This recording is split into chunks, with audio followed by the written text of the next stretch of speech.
You don't want to fetch no more. What the heck, D? What the heck, Opateco, D? You don't ever even want to fetch. It's like it's too early to fetch. It's too early in the morning time to fetch. Watch how quick I can get a yawn. I want a big yawn this time, D.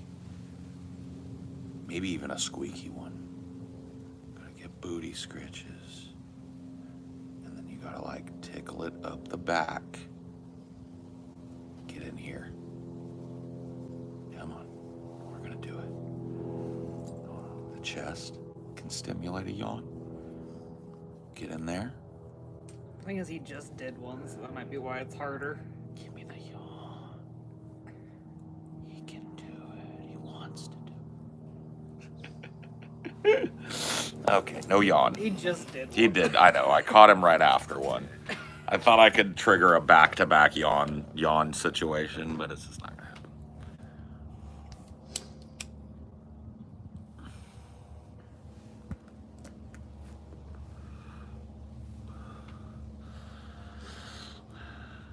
Heidi ho. Yeah, hello, good. Oh. Get those other cups out of your way. Did you leave your coffee inside?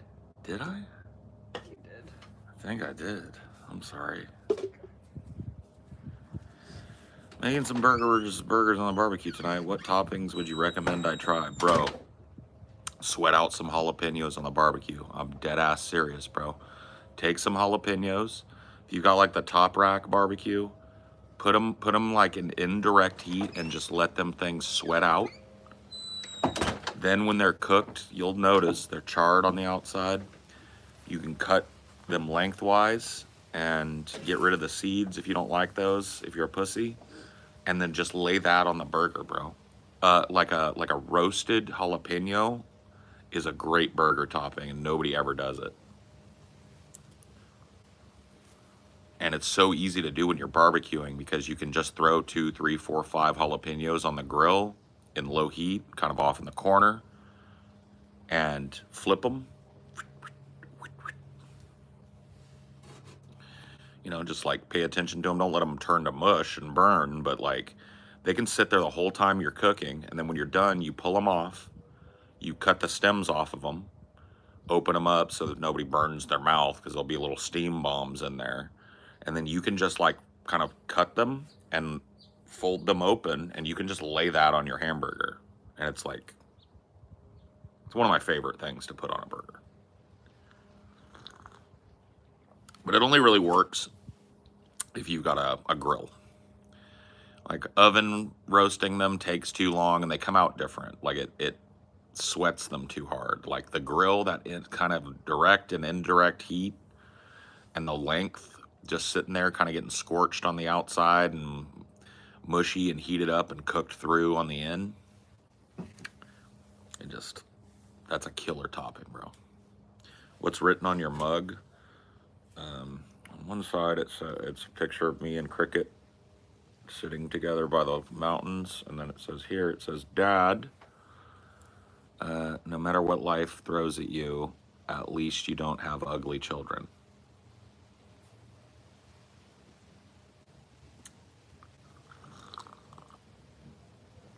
I like this mug. Got you that for your first Father's Day. Yeah. My first Father's Day present ever. It's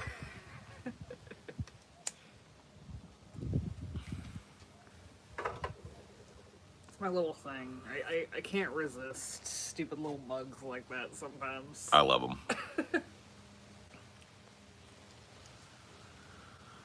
Hey, Paul, I watched Alien Romulus. I wanted to hear what the Cinema Cynic thinks of the movie. Well, when I watch it, I'll let you know. I haven't seen it yet. Say hello to your missus from us. Well, thank you. She says hello. Okay, I also just thought of something that you can do, but I don't know if you actually have the fucking will to do it. Make candied jalapeno bacon for the burgers. Here's what you do. Take your bacon, and you're gonna like put brown sugar and vinegar and this, that, and the other. Like, you just spice it up the way you like it, but brown sugar is the key. You want a decent amount of brown sugar in the mix, and you're going to soak the bacon in that and let it marinate overnight. When you pull it out, the bacon will look different, but you're just going to lay it out on a baking tray, you know, with some wax paper down underneath it, or a rack. Lay it out, right? And before you put it in the oven, you are going to slice a jalapeno, and you're going to lay a round of jalapeno on each open space on that bacon, right? Just a little slice, and then you are going to bake that bacon off. So what's going to happen is the bacon grease is going to cook those jalapenos. The brown sugar mixture that is still all over those is going to caramelize and crisp up that bacon. And at the end of it, the strip of bacon that comes out of the oven will have perfectly baked, sticky jalapenos on it. Okay? My mom did this one time. And I got to tell you, it's worth the effort. It really doesn't take much effort. Like, it's honestly super easy if you really think about it. But that's the king of burger toppings. You lay that out, people aren't even going to know what to do with it. It looks so beautiful, they're not going to want to eat it. They're going to want to take a picture of it.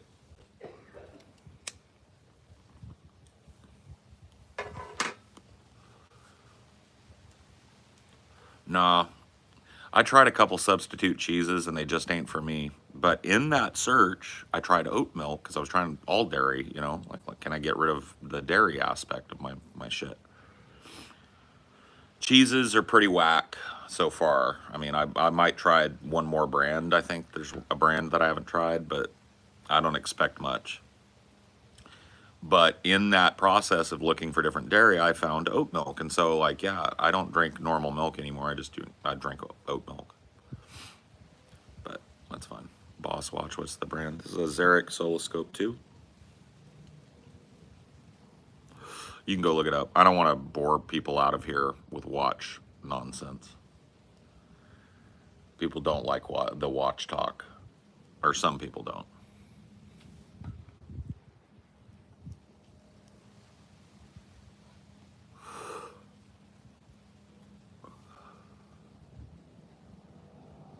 Fuck, I love the watch talk. Yeah, me too. I love watches.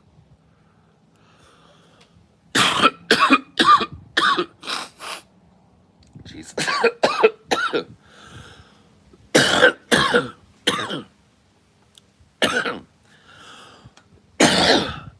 My allergies are wild today, dude.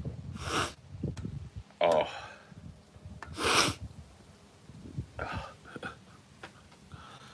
I fucking hate summer. Oh, Wenger.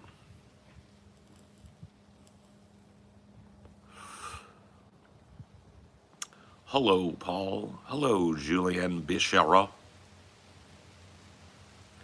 Paul, is it humanity's destiny to colonize the solar system and beyond, or are we doomed to self-destruct in a nuclear winter?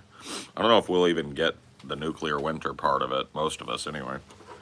I think that humanity is doomed to just ruin this planet to the point where it can't sustain itself as a platform for further exploration of the galaxy.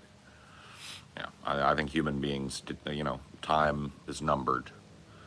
And given the reason I say that, I'm not just trying to be a fucking fuddy-duddy about it. The reason I say that is I don't see any will to change trajectory from people on this planet. From the governments on this planet, from the people that they govern.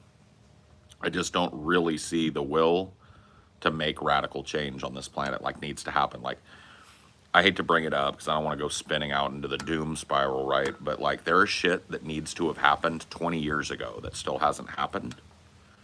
And every second of every day that goes by that shit isn't done is, you know, one step closer to this planet being mostly uninhabitable for human beings. And I don't see any will from the political class, from the corporate class, from the proletariat, to care about any of that. And so just judging from that, judging that not only are we like 2-3 decades behind some major action on climate, but there's no will to even try it now, that lets me know that, you know, humanity just doesn't, it's like an animal that doesn't have the will to live. You know what I mean? Our very smartest people that study this shit are sounding the alarm bell, man. The smartest and most learned people that we have on the subject of climate are all uniformly ringing the fucking gong, going like, hey, we're all about to be dead. Something has to be done. And everybody's going like, Kamala Mommy Milkers? You know? It's Taylor Swift? Kendrick or Drake? You know? It's like, all right. Well, if that's the case, I've made my peace with it. And, you know, there's nothing I can do about it.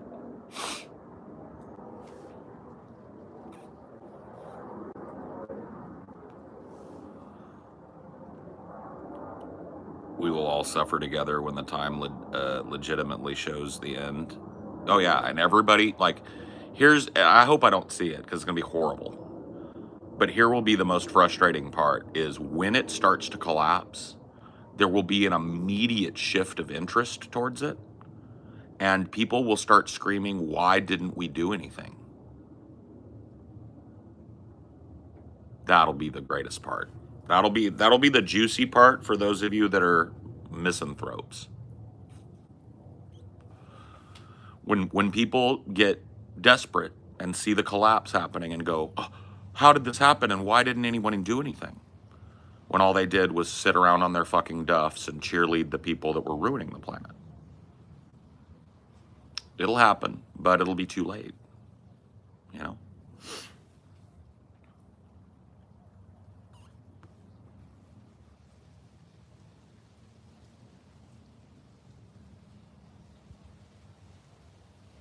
Hello, Tusif from Pakistan. Nice to see you. I like that area of the world, man. I hate that it's in such turmoil right now. Bangladesh, Pakistan, and India. I hate that there's such privation there because I would love to visit, you know.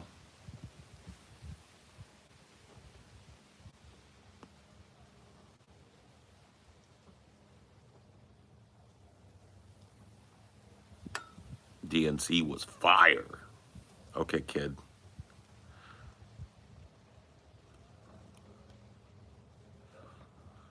What it do, what it do. Who it do, who it be. What you think, what you see. What you gonna do? What you think about it all? You got anything to add to this?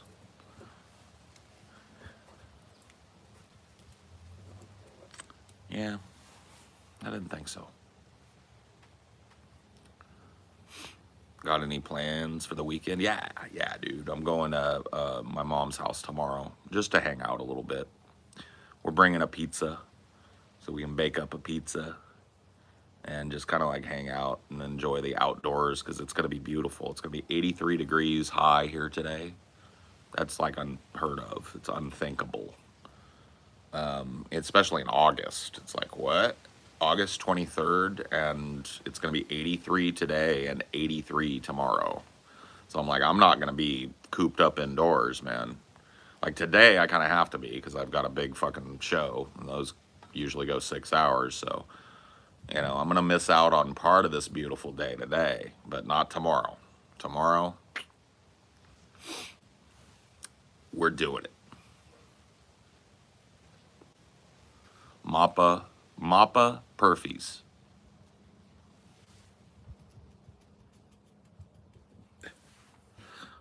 Good old Mappa Perfys. Yeah, I'm getting a Papa Murphy's for sure. Just grab up a take and bake for the family. So it's just gonna be me and Amelia and my stepdad and mom. So we'll share a pizza. Sit out on the back porch and smoke some weed, have a couple beers maybe, go swimming maybe if it's not too cold. You know, and just enjoy being outside tomorrow. That's the plan, man. I need it too. I've been cooped this summer. Like, you guys see me, man. I come out here, I'll do the struggle session, and then it just gets so hot I have to retreat because I'm about to have a heat stroke and shit. And the reason I push myself to that fucking point is because I just feed, like, my psyche is fed so much by being outdoors where I can hear the wind and see nature and see the leaves and see plants and colors and the sunlight and all of that.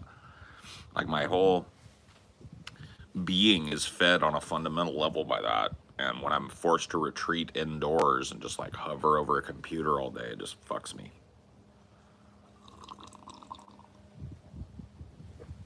It just fucks me up, you know.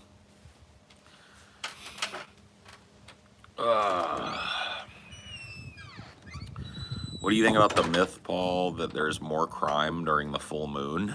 Yeah, I mean, it is my understanding that that is entirely a myth. So, but it's an interesting idea. The word, the term, it's not really used as a medical term anymore, but it used to be lunatic. Luna references the moon.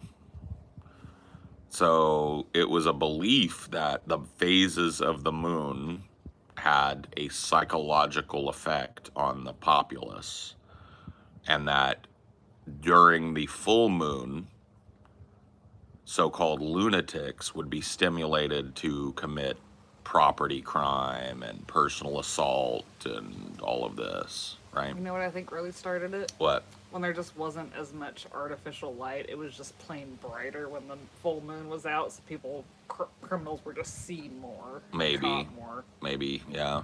That could have been it.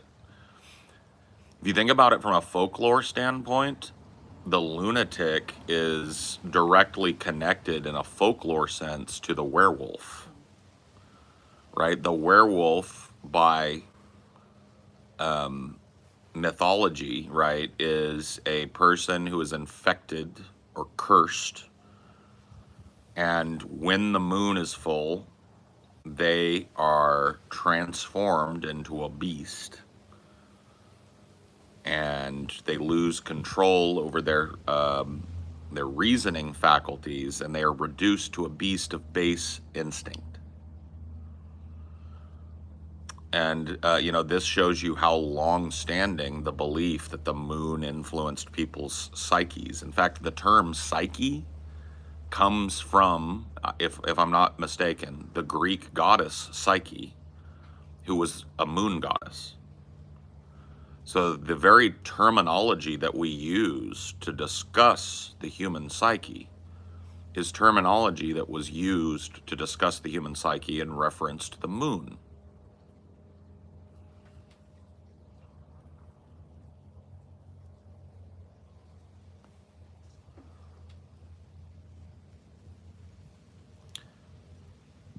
I'm gonna spend the whole day tomorrow with a friend and his girlie. Oh, well, good for you, bud.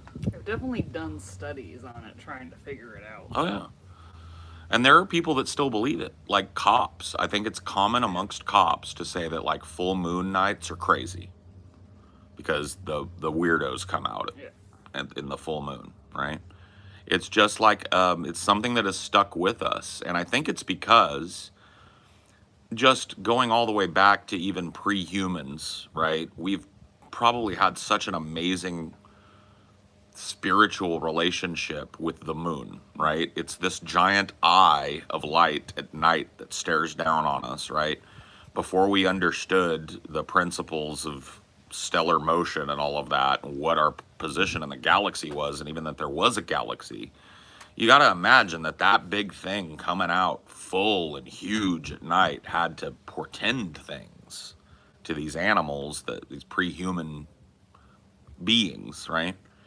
And that is ingrained in us, man. We are a visual species, and we have a very marked and unique relationship with the celestial bodies and the heavens and how they move, right?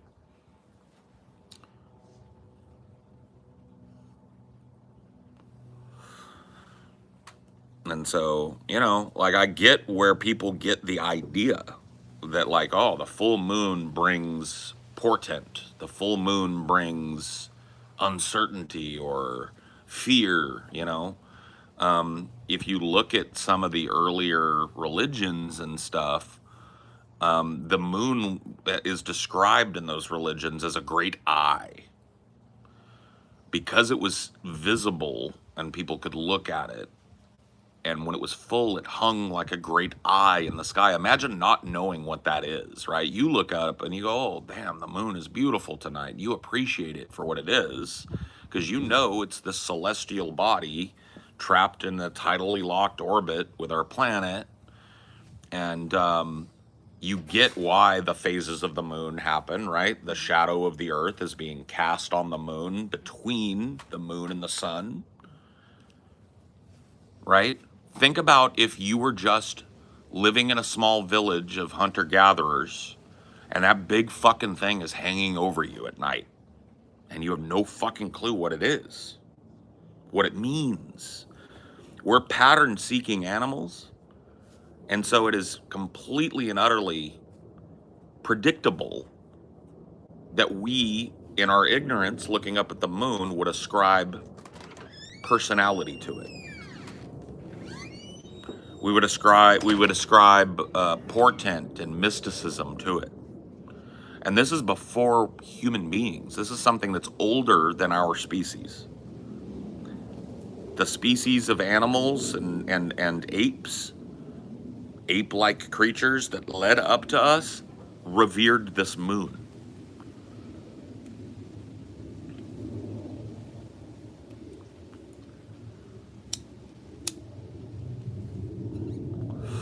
I like that people map the stars so well when they didn't have a telescope. Because, okay, well, you need to think about a few things. Number one, ancient night skies were incredibly clear. You're talking about no human pollution in the sky, no haze, no bullshit. So at night, on a night when the moon was low, the moon was waning, you had a beautiful and perfect view of the stars, and you could watch how they moved across the heavens in real time at night. So the answer to your question is, how did the ancients map the stars with no telescopic technology? The answer is the ancients lived at a time when the night sky would have been incredibly brilliant because light pollution would have been almost none. Light pollution and particulate pollution from cars and carbon being spewed into the atmosphere and wildfires and shit. Like, I'm not saying fires didn't happen, but your average night in the ancient world, the sky would have been exploding. Have you ever been out up in the mountains where like you're off the grid and you're away from a big city at night? Have you ever looked at the sky there and seen that? Like what happens when you get above the pollution cloud and away from all the fucking light pollution that spills out of these cities? Have you ever looked at the sky? I have. Now I want you to extrapolate that out, if you've had that experience, to every night. Every night when the sun goes down, the sky lights up with the celestial dance. You know? And so, of course, there were people that studied it and mapped it and watched and learned that these heavenly bodies moved in a predictable fashion at different parts at different times, right? So the Aztecs and the Olmecs and the Toltecs were known for this. These are South American ancient civilizations, South, Central, and Mexican American ancient civilizations, right? They had incredibly detailed seasonal star maps. And then they passed that, that knowledge remained preserved in their society and was added to, right?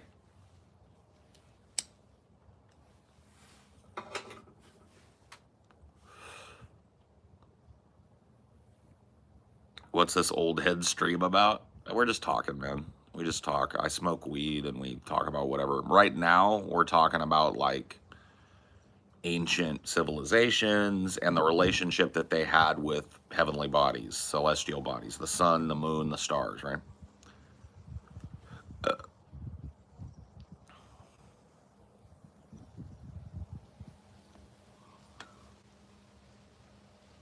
If our atmosphere didn't diffract light as much as it does, the stars would be visible during broad daylight as well. So technically, the atmosphere itself is a form of light pollution. Yeah, sure. During the day, especially, yeah. What's your opinion on astrology, and how do you deal with people who swear by its usefulness and understanding themselves and other people? It doesn't bother me, but I can't really have a serious conversation with somebody beyond just like, oh, that's interesting, with somebody that believes that kind of stuff, because it's very much pop psych shit, but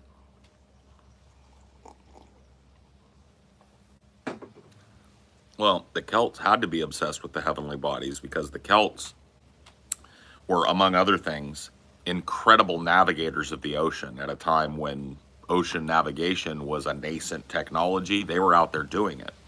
And they used the position of the stars and the heavenly bodies to remain on course, right?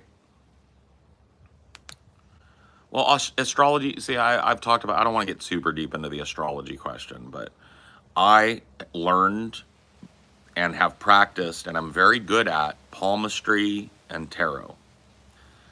Little psychic tricks, right? And I know the game behind them. And the game is vagary. That's the game. You want to be vague, but feel specific. That's the game. That's the shell game of these little psychic things, right? And so you tell a person, right? Because what's reality? Reality is human beings are complex, and you can't just stare at a human being or ask them a simple question about when they were born and tell a goddamn fucking thing about them. Human beings are complex and individualistic, and you have to get to know them personally. And sometimes, even when you get to know them personally, you don't really know them all that well. And that's unsatisfying. The truth is oftentimes unsatisfying to human beings. And when you're not given a basis in your education and your upbringing for critical thinking, and you come across the newspaper's astrology section, and you read that, I'm an Aries, born on April 1st. Aries are stubborn but loyal, brave and relentless, and this, that, and it says all these nice things about people that were born during the time, and you go like, yeah, that's me. That's me. Geminis are and like to keep their own counsel, but they love people and blah, and you're just like, yeah, me. Yeah, that's me. You know, nobody's going to go like, you're an Aries, you're loyal, brave, and, blah, blah, blah. And go like, no, I'm not. I'm not loyal or brave. You know what I mean? Like, they're going to go like, yeah, I'm loyal. Yeah, I'm brave. There must be something to this, right?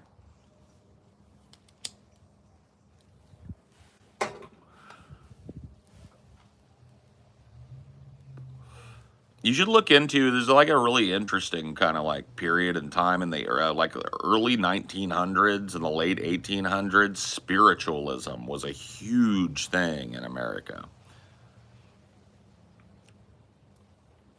Your thoughts on that Scientology nonsense? I probably know more about Scientology than a lot of Scientologists. I've been following Scientology and the craziness that comes out of it and learning as much as I can about Scientology. I've been kind of like fascinated with it since 2001 or 2. I found a book, a box of my dad's old books, and in there was his copy of Dianetics. And I read it, and I was like, "That was gobbledygook. What is this?" And then it said on the cover, the Church of Scientology or whatever. It mentioned Scientology, and I'd thought up until like 2000, 2001, that Scientology was Christian Science. What's my OTA level? I'm a fully trained auditor. Okay? Where are you at on the bridge to total freedom?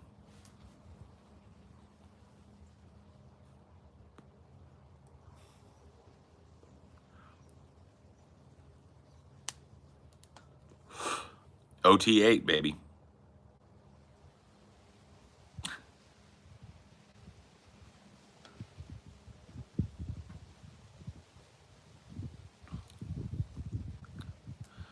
But yeah, I know a fuck ton about Scientology. I could prattle on about Scientology. Ask me any question about Scientology and I'll answer it. Like, I'm not claiming I'm the world's foremost authority on Scientology, but I've spent over like 20 years now following it, being interested in it, etc.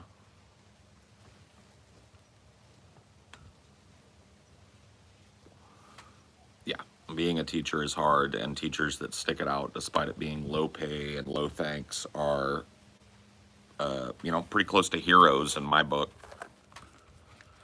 What's a thetan? Okay, so you are not you, right? It's like a soul, basically, is the best way to think about it, but it's way more involved in Scientology. So you are not Paul. I am not Paul. I am a thetan.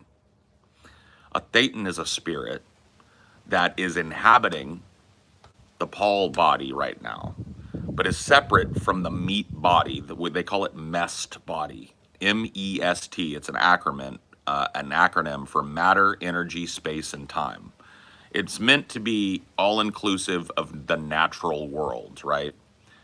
And so in order for a thetan to interact in the MEST world, MEST, a thetan has to attach itself to a human being. In this case, you. So you are your body, and you are presented as, I'm Paul, but you are really a thetan. So it's a very roundabout and kind of complex way of thinking about a spirit, okay? But you have to think about it more like a ghost, okay? Because there are things in Scientology that you don't learn about until you've paid them hundreds of thousands of dollars to go up the OT bridge, called BTs.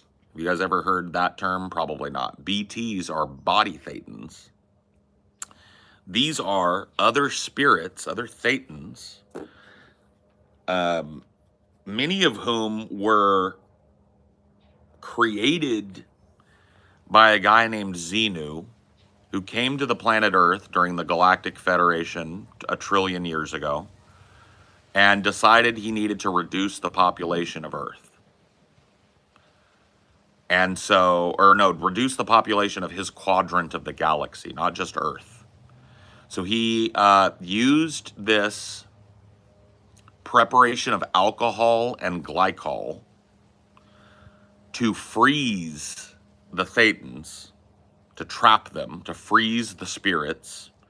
He rounded them all up and threw them into a volcano on Earth, and then hit the volcano with a hydrogen bomb. And this blew these body thetans up into the atmosphere and all over the planet, right?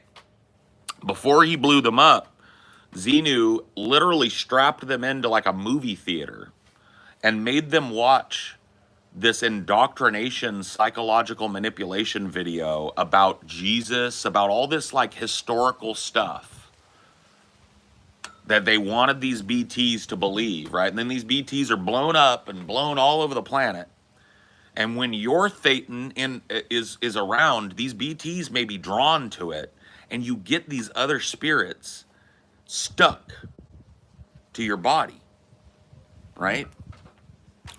And all of their fears and idiosyncrasies are now yours. That's where your fear and idiosyncrasy comes from, in fact. This is revealed to you after about $100,000 of investment in Scientology. These spirits that are wandering blind and angry and sad because they were stolen away from their planets and brought here and blown up in a volcano and indoctrinated into all this nonsense. They have all these schizoid personality defects. They stick onto you because they're drawn to the power of a thetan, right? And that's where all your problems come from. And you have to undergo auditing, which is the spiritual practice by which Scientology does a one-on-one interview with an auditor and what's called, what do they call it? Just like, well, before you're a clear, you're a pre-clear. And after that, you're just the auditee, I guess. Yeah, and you have to go specifically through auditing, and you also have to learn how to self-audit, and you spend a decent chunk of your OT levels learning how to rid yourself of body thetans.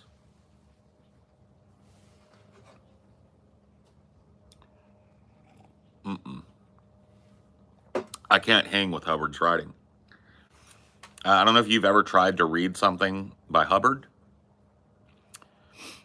Like his writing is very much like it's a very peculiar style, and it is not easy to read, and it's not fun to read, and he's not a good writer.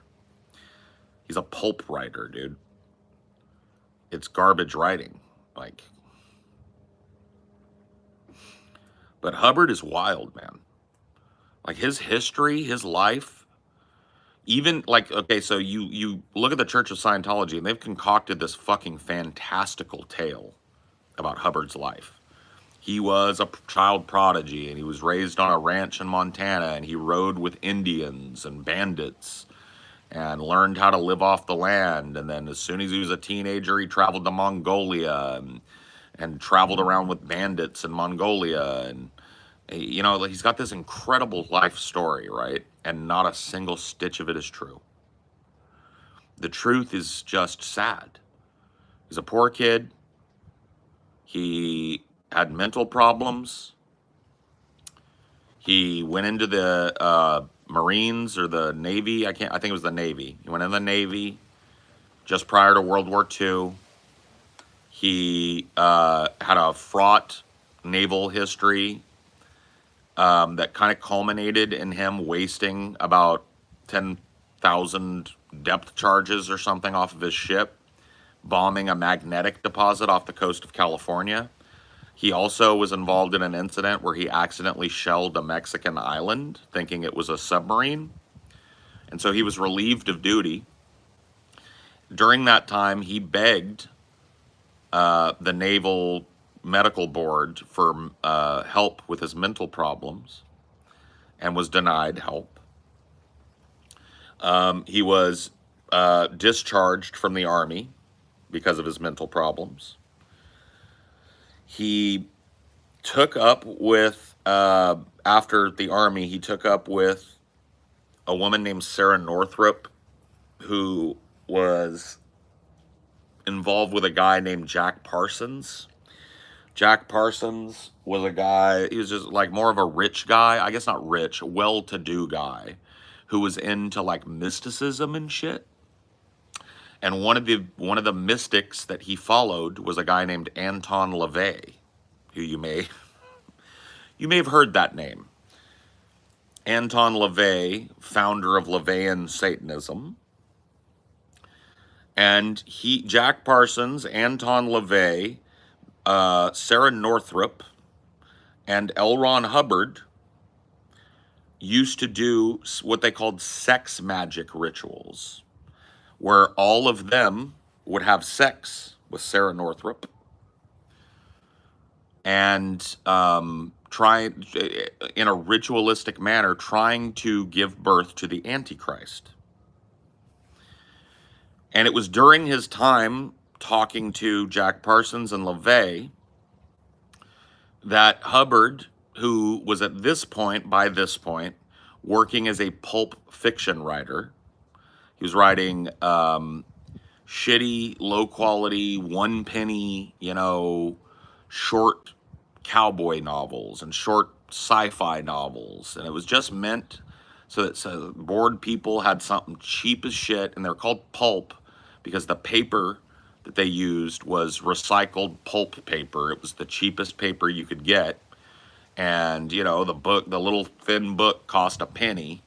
And it's a Hubbard story about a cowboy that breezes into town and cleans it up, or a rocket guy that goes to the moon and finds an alien, or whatever the fuck, right?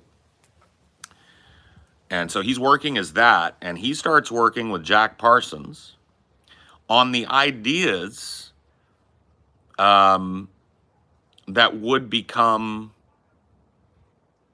Scientology.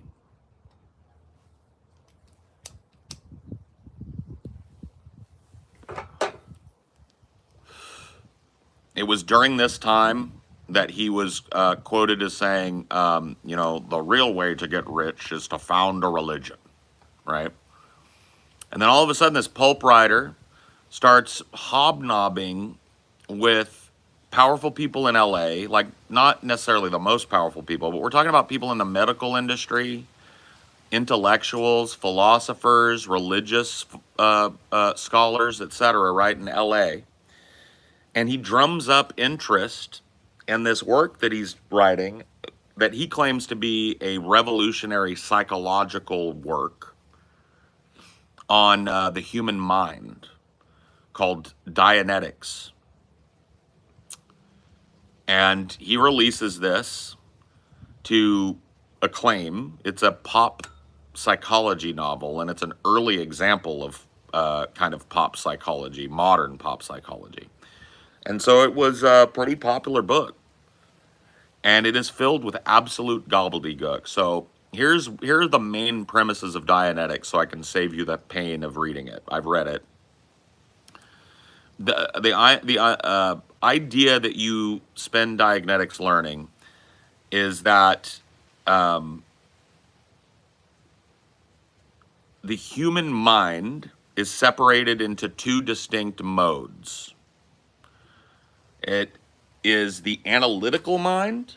Think of this as the high functioning mind, and the reactive mind. Think of this as the, oh, I'm scared. Oh, I remember that I was hurt. Oh, I have trauma. I don't like people. Oh, I'm afraid of this. I'm afraid, right? So your highfalutin, this is really me, is your analytical mind. And your low thought processes, this is dharmic, right? So Jack Parsons stole a lot of this stuff that went into Scientology and the early talks with Hubbard from Eastern mysticism, Taoism, Buddhism, Hinduism, right? Your low self is the reactive mind. Your high self is the analytical mind.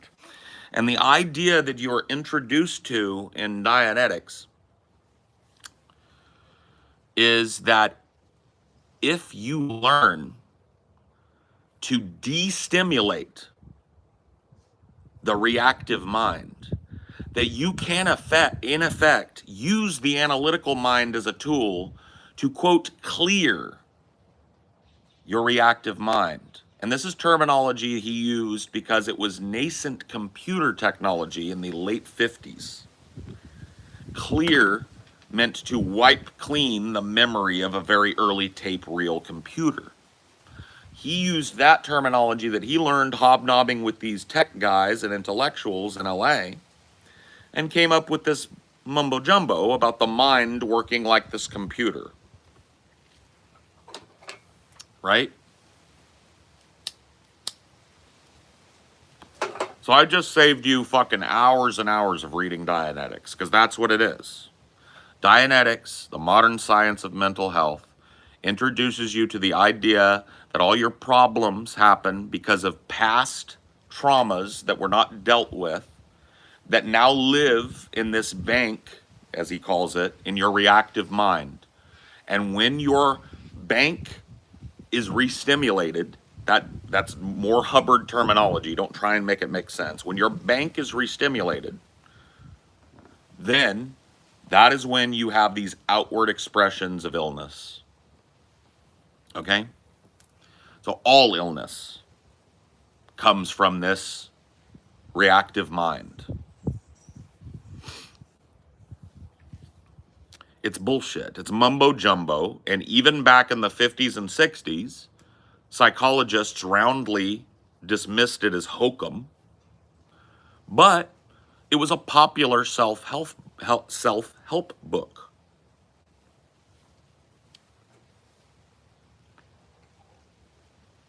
And unfortunately still is. But I just saved you a lot of time. That's the whole book. That's the whole point of the book, is introducing you into that idea. The idea of the interaction between your analytical mind and your reactive mind. Okay?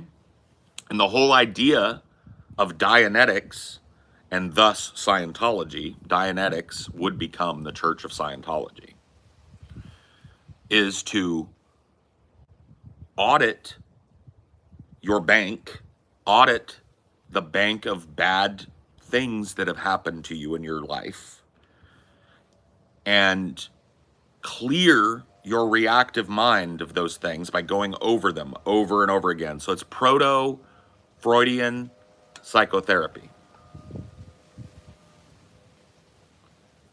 Okay? It's like you talk to another person over and over about how your mom called you a little bastard until it no longer bothers you to talk about it. Then you have considered to clear that engram, as he calls it. This is more Scientology terminology that you're not going to understand. That engram from your reactive bank. Your reactive mind is now clear of that incident, as they call them, and you're free of that, and now you move on to the next, right? Once you have done this enough, you attain a state in Scientology that is called clear, the state of clear.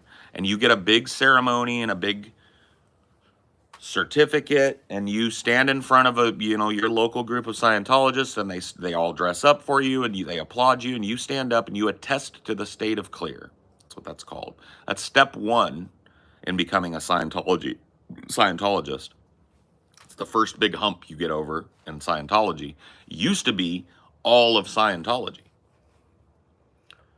That used to be the top level of Scientology, was attesting to the state of clear. But Hubbard figured, like, well, if that's all I can get them to do, then everybody's going to be clear and nobody's going to pay any money. So he had to continuously invent new levels that you had to pay money and get training and auditing to get to. So it's just a total scam. It's just a total money, scam. Just tell people a bunch of shit is true that isn't. Tell them that the only way that they can attain it is to pay you, and that's it.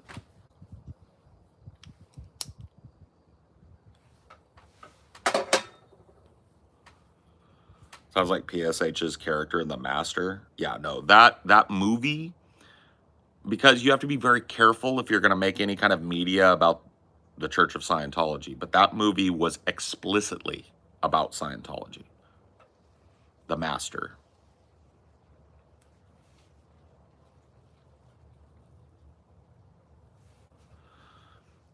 If Scientology wasn't so fucking shady, creepy, and litigious, that would have been a movie about Scientology. But they called it The Way in this one instead of Scientology. They renamed the Hubbard character. But the history and kind of like the things you see in that's all Hubbard's life. Him borrowing boats so that he could putter around and escape tax and escape people who he owed money. And in going to these parties and using his ability to sound like he knew what he was talking about. He's a very charismatic man in person. He would go to these parties filled with all these New York intellectuals and all these rich people, and he would sell them on this psychological technique, and they would give him money and let him borrow another boat. You know what I mean? That's how he was living in the early days of Scientology.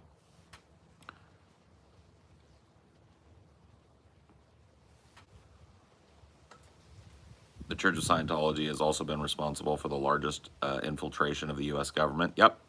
Operation Freakout, which was a Scientology spy operation to infiltrate the federal government agencies of Florida and the federal government's agency of the IRS. And it is the largest breach of American government security in history.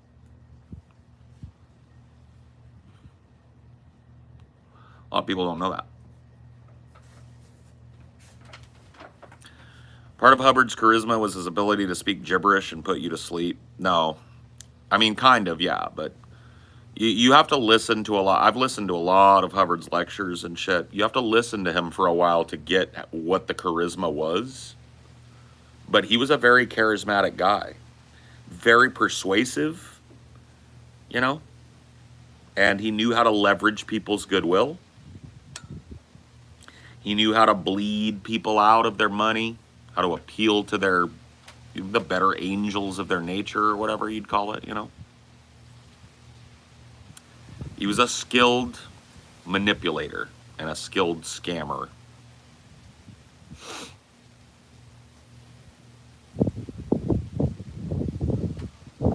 Very racist. There's this thing that like talks about is like, when you know, and I'm using the terminology of the time. He was giving this lecture in the 50s. You know, when you look at Negroes, they're very close to the earth. A white man looks at a hat as a utility, but a Negro will talk to his hat. He'll say, "What are you doing there, hat? Get over here on my head." Yeah, he was very racist.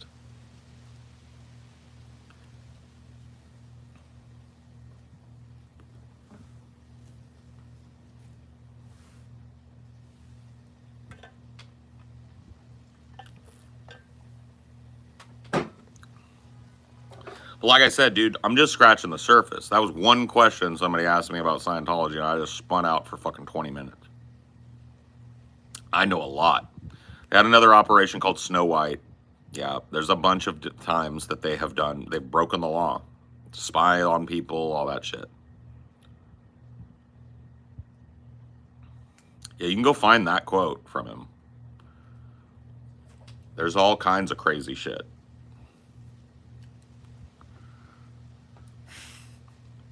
Skibbity all caps. Skibbity bop bop bop all caps. Skibbity hibbity dibbity burning my alts.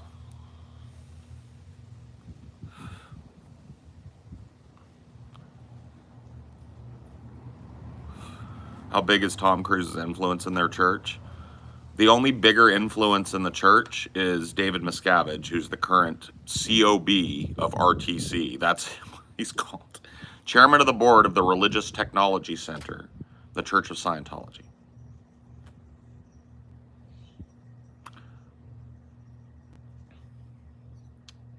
They call him COB for short, Chairman of the board.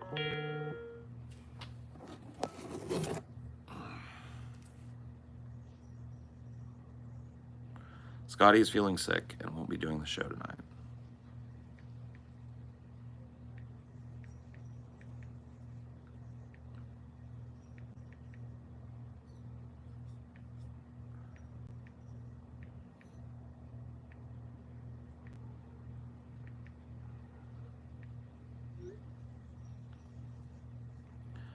Poor Scotty. Scotty's sick. There's some going around, man. I've been feeling fucking puny for 3 or 4 days now. Dealing with like a head cold and shit.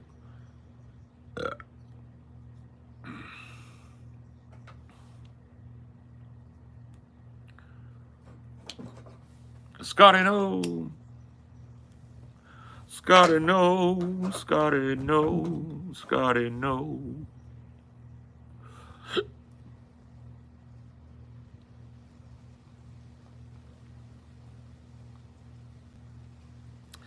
Poor. All my life I've always been poor. I keep asking God what I'm for, and he tells me, gee, I'm not sure. Sweep that floor, kid, oh.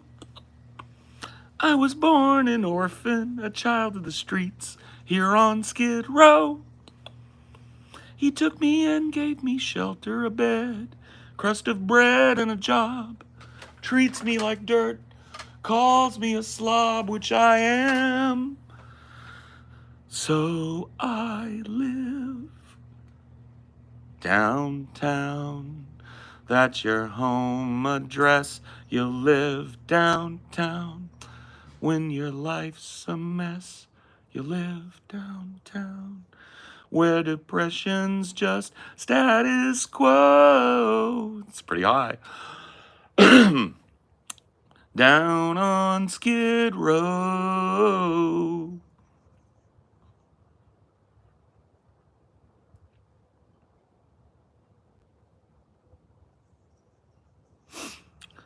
That song is awesome. My favorite song, though, in a musical, the one that brings the mist to my eyes, bro, is that Joanna's song from Sweeney Todd.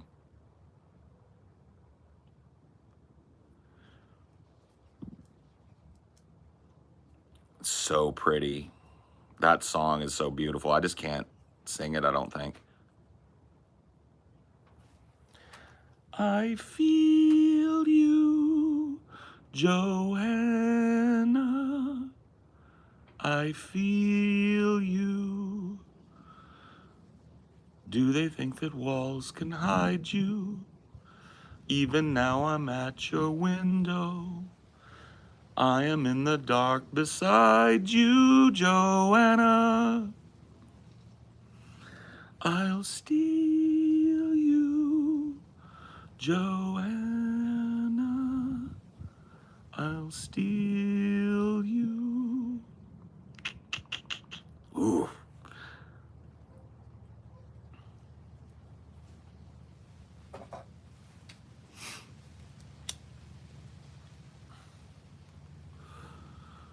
Ideology channel got banned, homie. This is the only channel I've got. I'm not really calling it Ideology anymore, except for when I do it for like patrons, because that channel dead, yo. This is the Poltergeist. The 2023 Broadway production of Sweeney Todd was fantastic.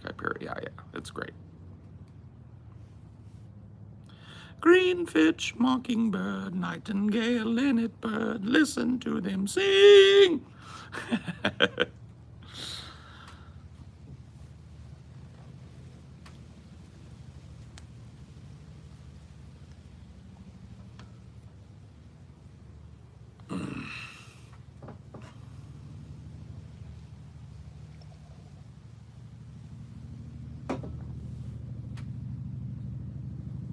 Yeah.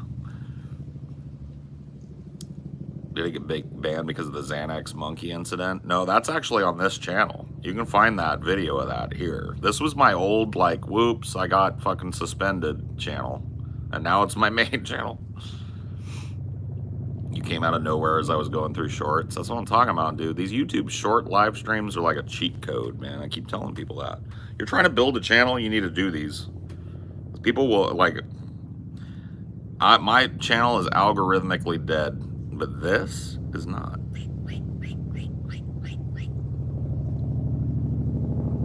Oh, shit. That sounds like a Chinooker.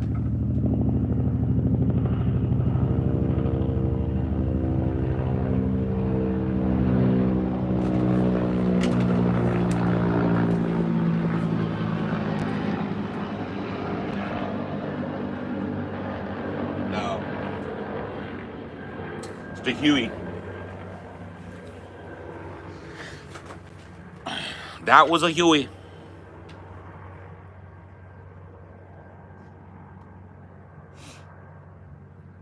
Attend the tale of Sweeney Todd. He served a dark and a vengeful God. He shaved the faces of gentlemen who never thereafter were heard of again. He trod a path that few have trod. Did Sweeney Todd, the demon barber of Fleet Street.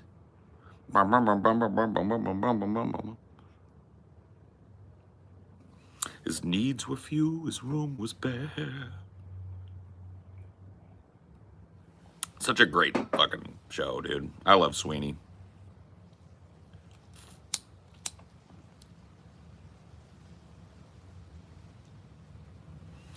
Pretty women conversating, combing their hair, dancing close to heaven. Pretty women.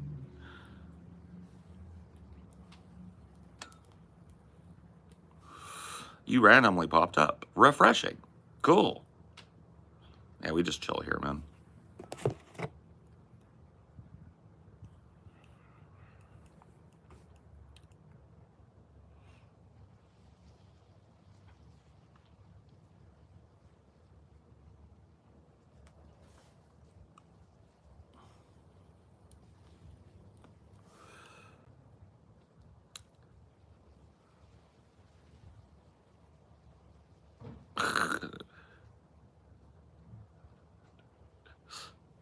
Hey, man.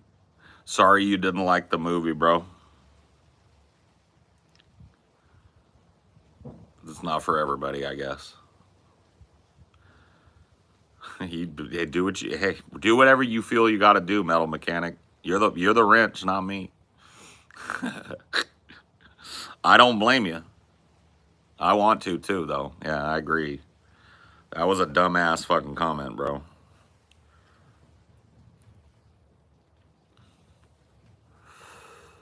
Yeah, I'm telling you, man. That algorithm, I'm getting to touch the algorithm every once in a while now. That's good. It's a very kind of like, I think, particular person that latches on to this kind of thing, because it's not like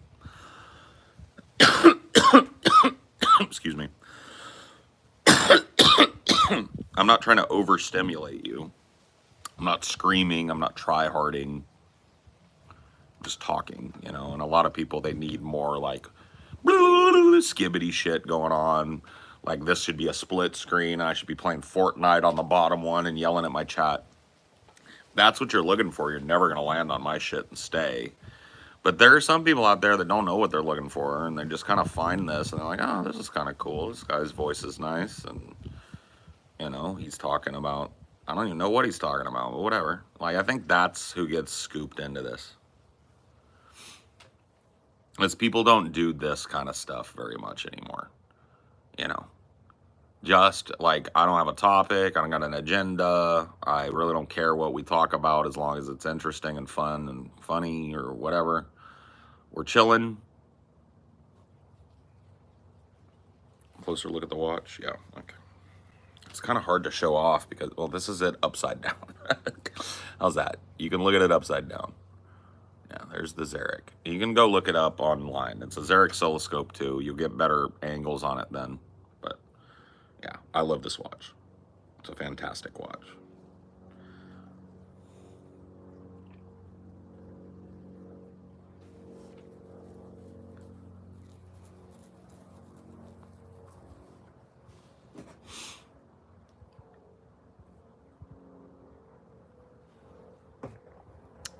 Combing their hair, dancing.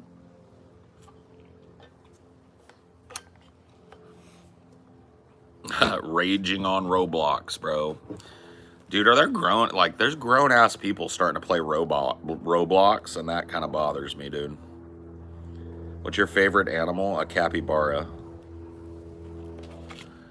Capybara is my spirit animal.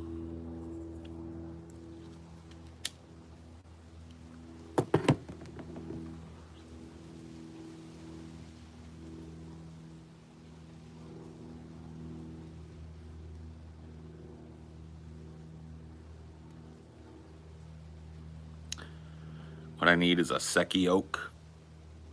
Just get a Cassie oak, bro. The G-Shock Cassie oaks are pretty fucking cool looking, bro. And they present that fucking royal oak look from afar. Oh yeah, I'd love to have a capybara as a pet. Problem is I live in California and they're considered to be an invasive rodent species, so I'm not allowed to have a capybara. Kind of sucks, right?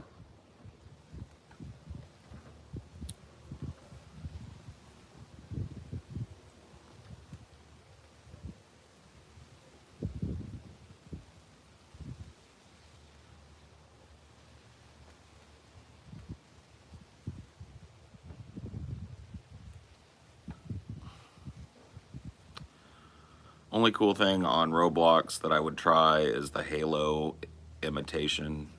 I can't even I don't even know what it looks like, bro.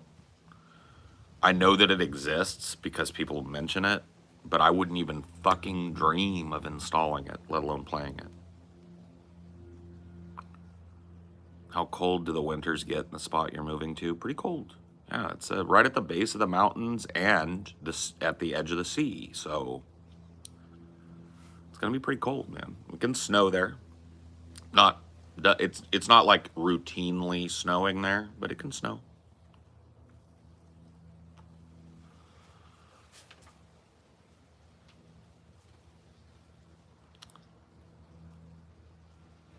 You like any PC adventure games? Myst, Monkey Island. Yeah, I was all into those.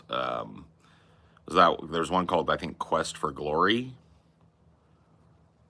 And then there were the King's Quest games and the Monkey Island games and the Police Quest games. A lot of these old Sierra adventure games. And then Myst dropped, and that game was just fucking retardedly cool back in the day. I know it's like not much to look at now, but like the 3D rendering of the world and the way you interacted with it was super compelling to people. The very there was no helping hands. You had to figure shit out. The whole thing was a giant puzzle, and people loved that. So Myst, and then there was a couple of sequels to Myst. There was one called Riven that I remember playing. Yeah, those like old kind of point and click pixel hunt adventure games were really cool.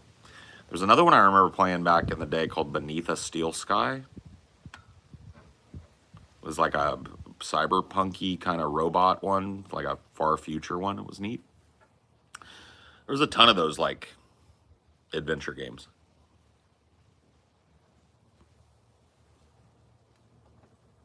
Riven is great, yeah. I remember Riven was just like, it just stepped up from Myst so hard, you know.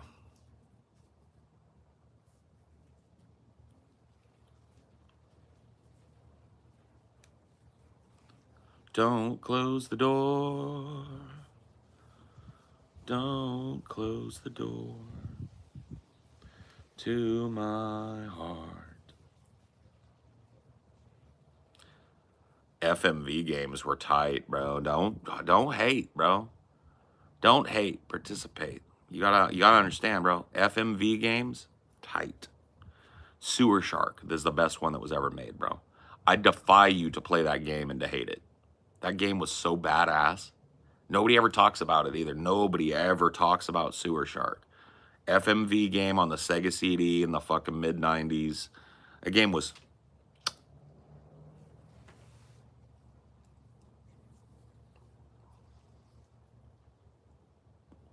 Oh, really? There's a sequel on PS5? That's crazy. Yeah, that's an old-ass game. I just summoned the name of it. That's cool. People are getting back into that kind of games. More like sewer shit. Yeah, well, AVGN is not always right, okay? Sewer Shark was the tits, bro. It was the ass and the titties. One of my best games was London Racer on PS1. Oof, chef's kiss of a game. Yeah, dude, the PS1 had some great games that are like lost. Dude, Cool Borders. You ever play Cool Borders, bro? The PS1 game, Cool Borders? Bro, that game was wild. That was like SSX Tricky before SSX Tricky. On the PS1, bro. What's your favorite modern game? Modern game. I gotta say, pound for pound, the game that I think that's coolest, and it's modern, it ain't new, but it's modern, is Elite Dangerous, I would have to say. I am a huge sucker for space sims that let you be like a space trucker, a space trader, a space pirate, you know, and you're living in this big, giant, persistent universe. Gotta control all the little aspects of your ship and shit. I am a sucker for that kind of game, bro. I just get sucked right into it, and it won't let go. And I played a fuck ton of Elite Dangerous because of that. And for a modern game, I really, like, I'm just waiting for Star Citizen to get a little more complete. Because, you know, like the persistence of it right now is kind of disheartening for me. But it's growing. Like people keep saying, like, that's a big scam, but they keep adding crazy content to it. So it's like, it's just about there for me. They need to add some more jobs and fill out some of the like money-making cycles in it, and I think it'll be ready, and I think it's going to blow Elite out of the water. As it stands right now, I prefer Elite Dangerous as a complete game. But some of the shit you can do in fucking Star Citizen is like absolutely mind-blowing. So, you know, what are you going to do? Have you played Rebel Galaxy? You can be a space merchant, pirate, or bounty hunter. It's fun. I haven't. I played Frogger, then Mario 1, then 2. Oh, okay. Good for you. I played all those too, but I just kept going. Red Dead Redemption 2 is a badass game, bro. The amount of like surreptitious detail that went into that game is actually kind of stunning. It's a work of art type of game, right? I mean, just the amount of shit that they didn't have to do, but they did, you know? Like, elevated that game a whole lot. Yeah, Red Dead 2 is great. Great game. Another contender would be, like, let's be fucking real about it, The Witcher 3, Wild Hunt. Bro, I did everything in that game. I got every achievement except for the Skellige point of interest one where you had to go out on your boat and get one little fucking thing that had 10 coins in it or whatever a billion times. I didn't do that, okay? But I got all the cards. I beat all the fucking card game side quests. I did every side quest. You know, I only beat the game once, so I only got my one ending. But, like, dude, that game was wildly good, bro. I know that I could replay that game in the future, and I'm gonna enjoy it, you know, or just like do a new game plus, because I didn't do that. I think that would be good, and just bump up the difficulty and do a new game plus. Yeah, I know. I played it after the remaster. I played it at the beginning of this year, is when, you know, I know it came out a few years ago. But I was kind of skeptical of the Witcher games because I remember when the first Witcher game came out, people were creaming all over it, right? They were like, oh my God, I love this fucking game, bro. It's so badass. And I got it, and I was just like, man, I don't get it. Like, combat felt stiff and shit. It just didn't feel fun to play. You know, it didn't sink in for me. And so I was real reluctant to try another Witcher game. I never even played the second one because I was like, fuck this. But like Wild Hunt was on sale during one of the fucking sales, and I was just like, you know what, fuck it. It's like $15 for the Legendary Edition or whatever, where I get all the shit and all the DLC. I'll get it. And I got it. And it's a badass game, bro. That game is fucking crazy good.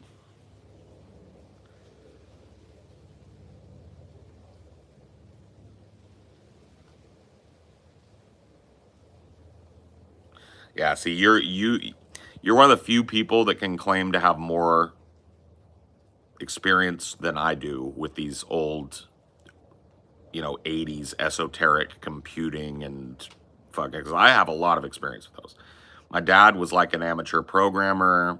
We had a C64 that he upgraded via the memory cart to a C64 128. And I played video games on that. I played a Vectrex and Television, ColecoVision. I didn't own all these, but I had friends that had these various consoles, right? So I played all of those early, fucking super early consoles, Atari 2400, Atari 5600, all of those, right? But I never touched one of those that you mentioned. I never even saw a tape reel computer in my life, I don't think.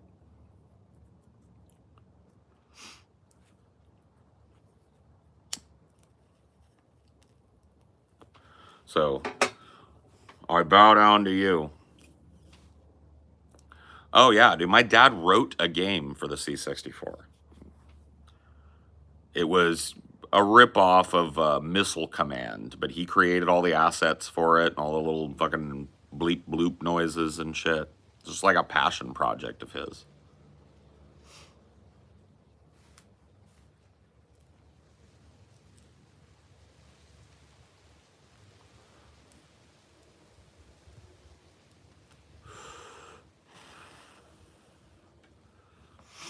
You ever play Phantasmagoria? Yes. Yes. FMV horror game. There's another weird one that I played called Harvest. That one is, dude, that game sticks with you if you've ever seen it or played it. That game is wild, bro. I remember playing Harvest going like, who even made this fucked up thing? It is a fucked up game. It's meant to be funny, but it's just creepy, dude. It really is. It's just a creepy game.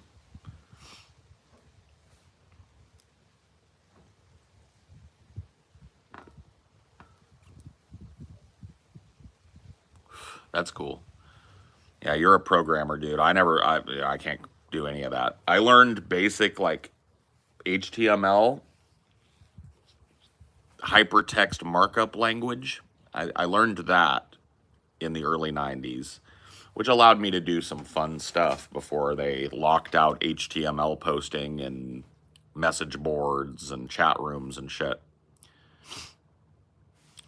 But that's about the extent of my program. Well, I mean, I learned how to create scripts, like Apple scripts, for my last job and shit. So that's a little programmer-ish, but not really. Yeah, that's the closest I get. Okay with Python. Well, I mean, you're a programmer in the sense that at some point you knew BASIC and you know Python. So in my mind, you're a programmer. You may not be a working programmer, but you know vastly more than the average person knows about programming, for sure.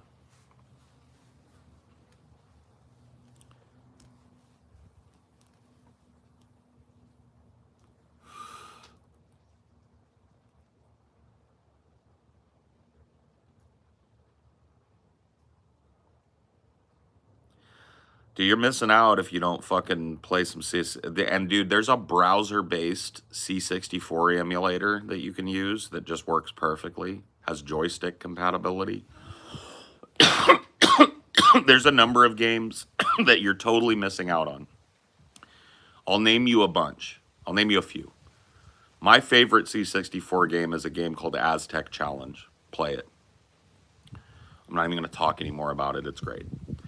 Aztec Challenge is like, the music is great, the gameplay loop is great. It's just such a fucking deceptively simple but tough game. Okay? Then there's Forbidden Forest and Beyond Forbidden Forest. These two games are fucking scary as fuck, bloody, spooky, really shows off like what the C64 was capable of. It has parallax scrolling and from the 80s. Okay, this is something that was like unveiled in the Genesis era and the Super Nintendo era as this brand new graphic technology. And Forbidden Forest and Beyond the Forbidden Forest was using parallax depth scaling to create 3D environments in the 80s.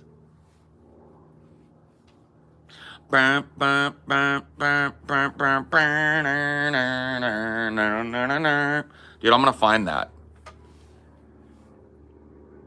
Do you have to hear the music of Beyond for like Forbidden Forest? Hold on, Forbidden Forest,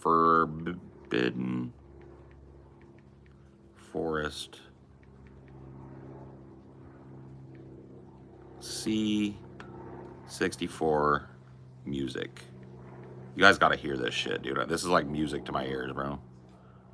Yeah, here's the original soundtrack. So the main screen, yeah, this is all of it. You guys got to hear this, right?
ominous. Right?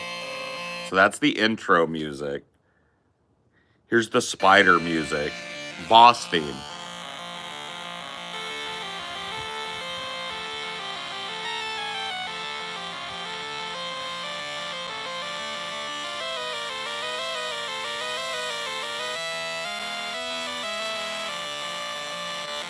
Boss theme. Boss theme 1.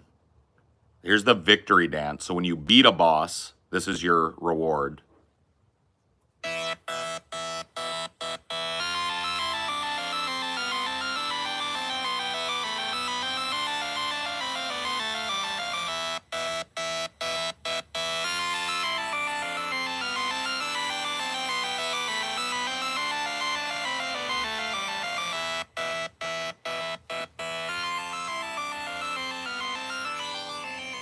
Victory theme. Here's the frog boss.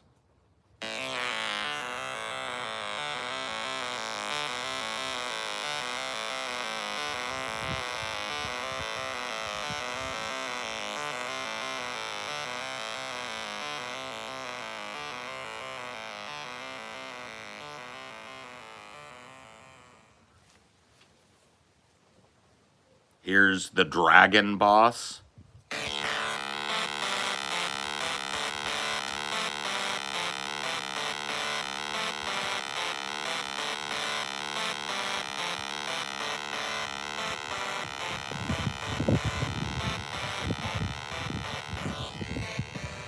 Badass. The skeleton boss. This is a multi-boss where a bunch of skeletons jump out and try and stab you to death.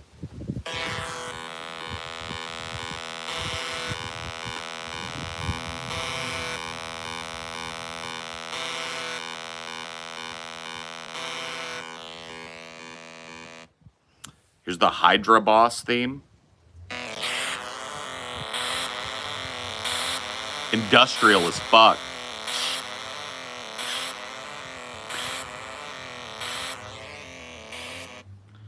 Here's the Hydra defeated theme.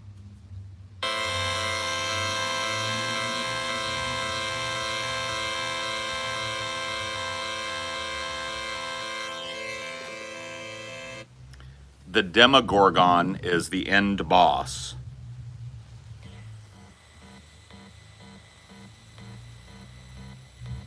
Ooh, that's dirty.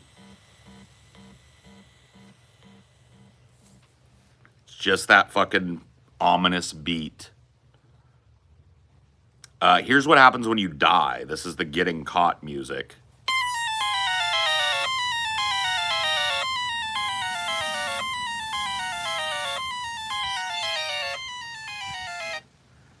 Here's when you get hit by the venom of the Hydra.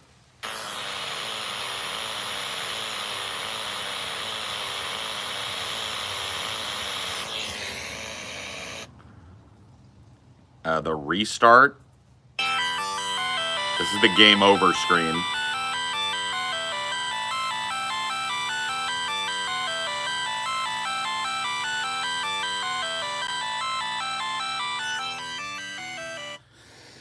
What else they got? Unknown One.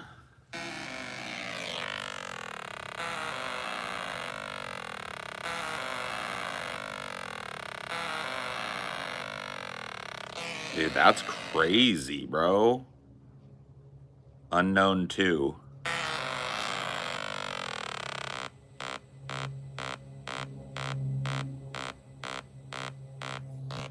That's ominous. Dude.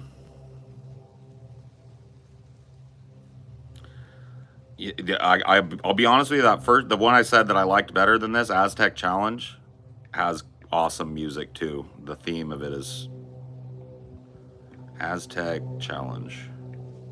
C64 music is what we want.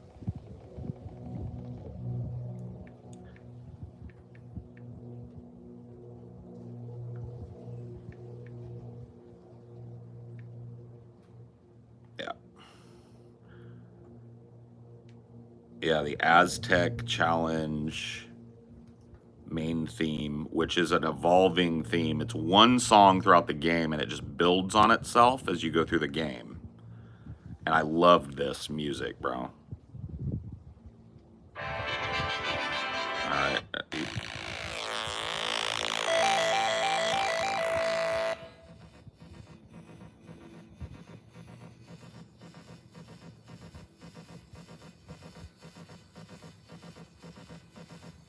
Start simple.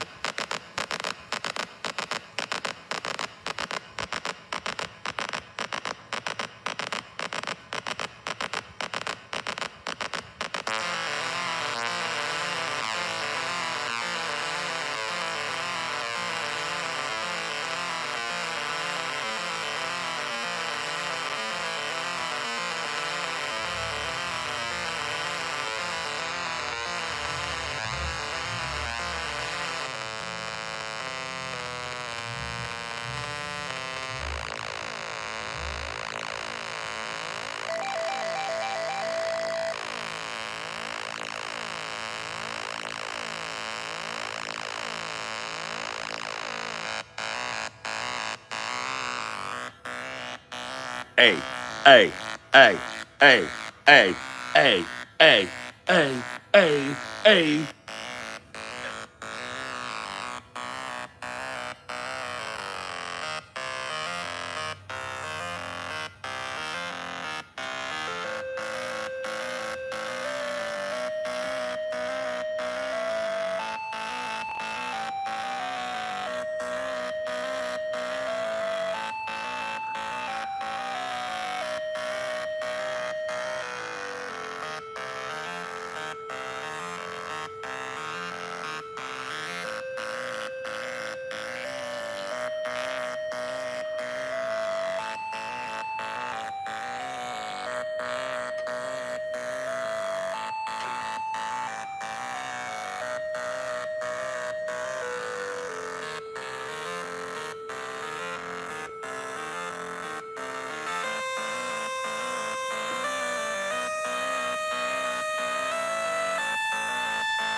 You see what I mean, dude? You see what I mean? That banger is coming into my headphones in 1985, bro. I'm 5 years old, 6 years old when that game came out. A banger.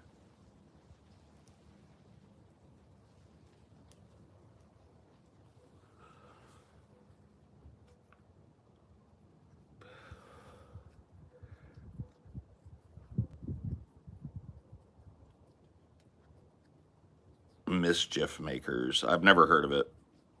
I never owned an N64, but I had friends that had it, so I played all the fucking cool games and shit. I went down the Sega route. I had the Genesis, the Sega CD, the 32X. I had the whole monstrosity.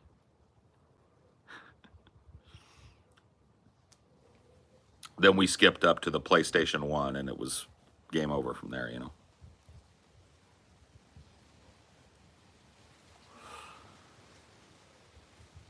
GoldenEye was in 64, yes. My favorite things to do is have my friends come over. One of my friends would bring their N64. We'd hook it up to my dad's big TV, wait for him to go to bed, stay up all night, go out on the back porch, get fucking blazed, come back in and play fucking GoldenEye. Those were those were the best times, dude. Those were the golden hours, okay?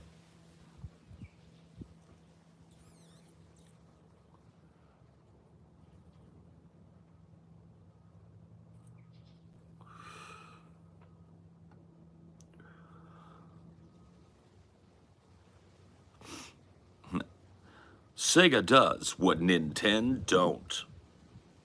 Get wrecked, bro. That was the best dig of the Bit Wars. Sega does what Nintendo don't.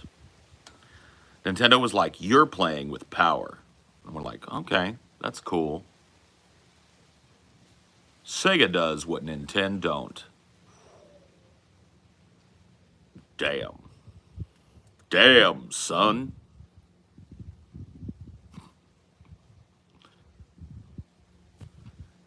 My brother was already 18 when I was born, so in 2000 he left me all the big consoles from 83 to 97. Bro, I hope you held on to them. I don't have any of my old shit, bro. Sacrifice to the garage sale gods, man.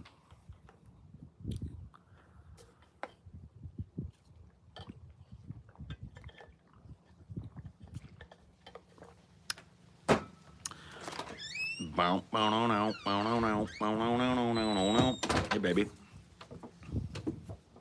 are you doing? Chilling. Talking about old video games, listening to old video game soundtracks. Yeah. I was talking about C64 games, Commodore games back from the 80s. And I was playing some bangers. I think you might like them because you're into electronic stuff. Especially if you imagine them layered with some modern 808 bass, some buzzed out bass and shit, incorporated into a beat. I have to toss Beyond Forbidden Forest, Beyond Forbidden Forest, and Aztec Challenge at Andrew. Because that's like beat gold right there. And ain't nobody fucking, like, I'm not going to get in any kind of copyright trouble playing that shit. It's fucking ancient game from a defunct company. It's like Sunsoft or something, I think, made it. They don't exist anymore. The people who made it might exist still. Yeah, but that's the thing, is like, rap music samples shit all the time. Yeah. I'm not talking about stealing it. I'm talking about sampling it and folding it, part of it, into another beat.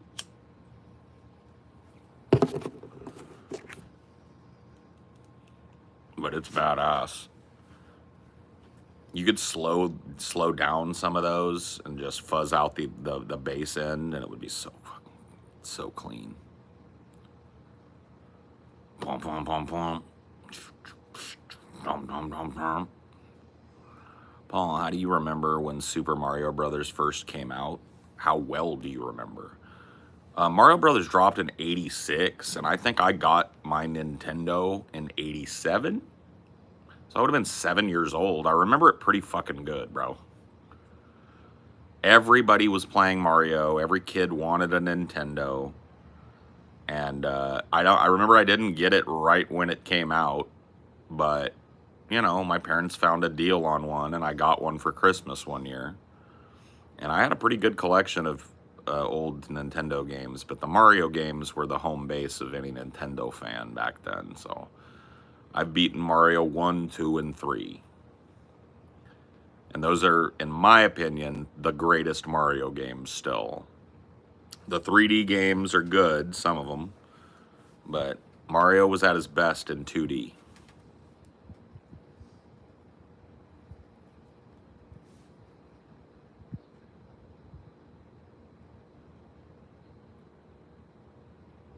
It blows my mind thousands of people still play old school RuneScape. No, it's just that, like, and like, I don't mean to be a boomer about it, but when I talk about, like, video games used to be better because this, and this, a lot of that is true. Like, video games didn't used to be a big, giant, DLC bait fest with a million microtransactions and advertisements and self-aware bullshit woven in. Like, a game used to come complete, feature complete, out of the box, playable from start to finish. I mean, sometimes you'd buy a broken ass game with a fucked up glitch because it was a shitty game. But, you know, your top tier games back then came right out of the box, playable start to finish, beautifully finished. No fucking like, oh, you paid $20 for this game, now you gotta pay $15 to play the new levels. There's none of that shit. Well, also those were like physical games, so you couldn't easily update them as much as the digital games. Yeah. So you had to. But that was the thing. You got a polished game. The whole updating them after the fact thing is a sign of laziness in game makers. You shouldn't need, I mean, it's cool to take advantage of it, and maybe some unforeseen bug happens, you fix it in the background, but there shouldn't be any game-breaking crashes or bugs in your fucking game that make it unplayable out of the box. And so many of them require you to be always online, too. Mm-hmm. And, like, people miss when games were designed not to keep you trapped in a dopamine loop for all time, but to be fun distractions to play. Now, video games, not all of them, there's still great games being made, but a lot of games that are released now are released with these systems overlaying the fucking game that are designed to keep you playing 24/7, 365, talking and thinking about the game. Oh, I need to play one more hour so I can rank up. Oh, my friend is way higher rank. I need to chase him. Oh, there's this fucking DLC thing that unlocks when I fucking get to this rank. I gotta grind. I gotta play more. I need to get up early because there's a special event from 7 a.m. to 10 p.m. tomorrow where you can get this skin if you play 90 games, and I really gotta grind it. You know, like that didn't exist back in the day, and people miss just like, I can turn this game on, do one thing in it, and turn it off. Or I can really get lost in it and play it fucking 6 hours today because I got the day off, and then turn it off. Like, you had the choice back in the day. Now it feels like a lot of these games got you by the fucking balls, and they're like, look, you can have fun playing this game, but you're not really going to get to the fun stuff unless you grind your ass off. So get used to your new job, baby. You're playing Call of Duty 8 hours a day for the next 6 months, and you ain't getting paid because you got to get that fucking prestige. It's like, huh?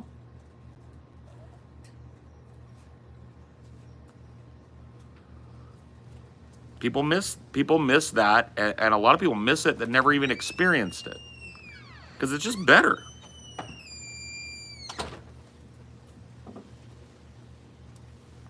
It's just better.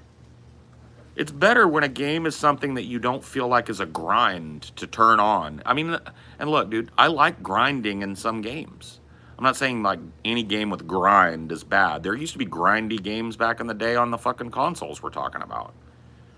But the idea of you have to do this grind in order to unlock this part of the game that should just be yours is fucking retarded. Like, grind for titles, grind for bragging rights against your friends, grind for, a cosmetic skin for your fucking characters, grind for an item, grind for, you know what I mean? It's like, I don't mind games that are centered around that, but now I feel like every game, even games that are just mostly like people will get it for the single player experience, are chock full of that shit. You talk to an NPC in the game with a weird icon over their head, and all of a sudden it's opening up a fucking web page, and you're like, what is this? $59.99 will get you all the gems from Master fucking Hamachuchi. All you gotta do is fucking swipe your credit card right now, and you get to play the game. And you're like, what? Why can't I have this cool looking skin because I paid $59.99 for this game? I gotta pay you another $10 so my character looks cool? And it's in every fucking game. It's like, fuck, bro. Always online DRM for single player games is now pretty fucking common. Why? I don't know. I don't pretend to understand that shit. Do you?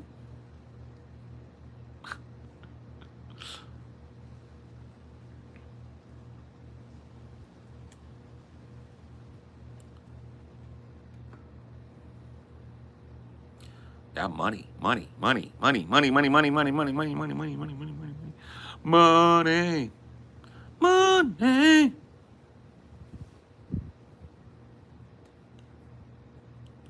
I don't mind DLC. DLC is cool, right? When it's like, actually like add something to an already complete game. But when the rest of the story of the game is locked behind whether or not you purchase 2 or 3 DLCs, that's fucky. It's like, I paid fucking good money for this game. Why don't you just give me the whole complete game and then create a new game or something? It's just like,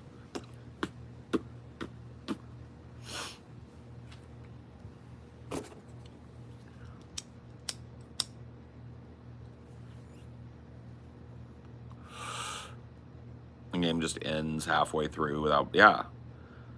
Yeah, Fallout 3, I mean, there's a lot of games that are just not feature complete unless you got the DLC. You miss out on a lot of storyline. It's just fucked. Like, release a complete game, you assholes. It isn't game-breakingly untested. Like, because you know what that is? You know why there's patches every fucking single day for a new game? Because game companies figured out that you will pay for the privilege to beta test their game. So they stopped paying people to do bug reporting and bug fixing and shit. And they wait for you to pay $79.99 and figure out that the game-breaking bug exists. You report it, and then they fix it. But you don't get paid like quality assurance testers get paid. You actually paid for the privilege of beta testing their shitty, buggy, marginally complete game.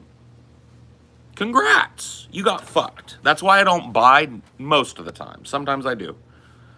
But 90% of the time, I don't buy a game the day it comes out, bro. Fuck that. I wait 6 months. It's cheaper. And all the patches will have taken care of all the bullshit. You have to now.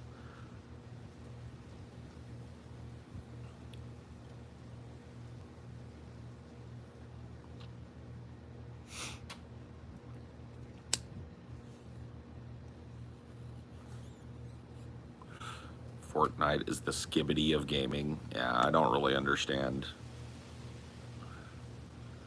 I don't understand Fortnite, but I know a lot of people like playing it, so good on them, I guess. I want a game.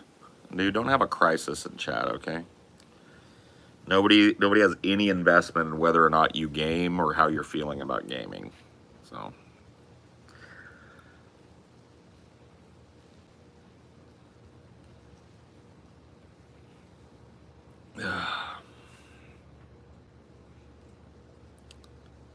it's for children. Yeah. A lot of games feel that way now too. Games are pussy now. It's very rare to come up on a game that's got balls, bro. Games are all designed like, we want everybody from kindergarten to adult to enjoy our all ages game experience. And then you get one that's like, adults only. And it's adults only because there's a little bit of blood in it or something. And you're like, man, this is some whack ass, pussy ass shit right here.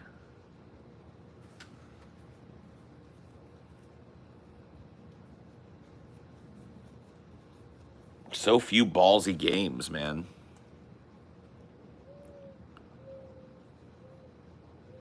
When I subbed, my students always randomly mentioned Five Nights at Freddy's. That's gross.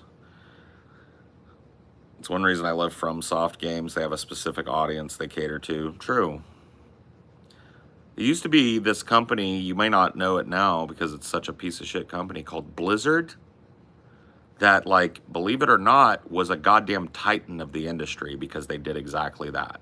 They created an internal universe and then got people interested and invested in that and created a bunch of games in those universes that were just like top fucking shelf, you know?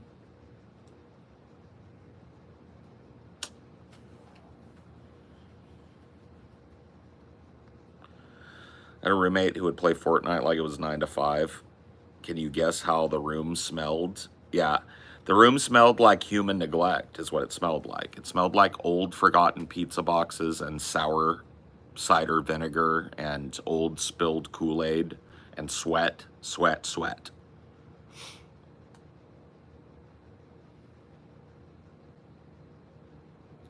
A stale neglect smell is what it smelled like. That's correct. I knew it. How did I know that?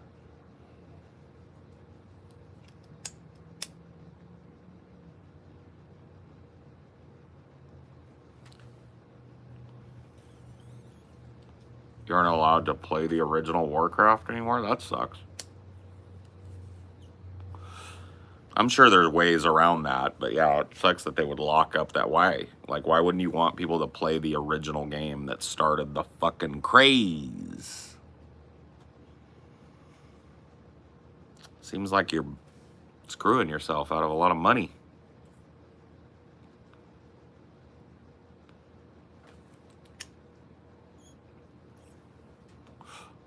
Oh, that's right. Yeah, you can't buy microtransactions in it. Got it. Yeah, that makes sense.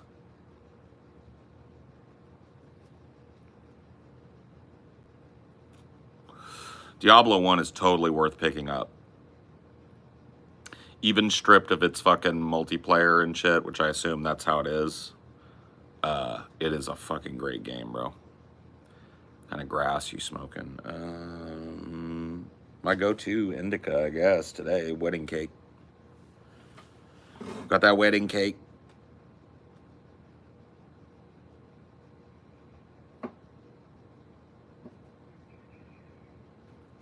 Got that hydro. Indo. We got that cocoa.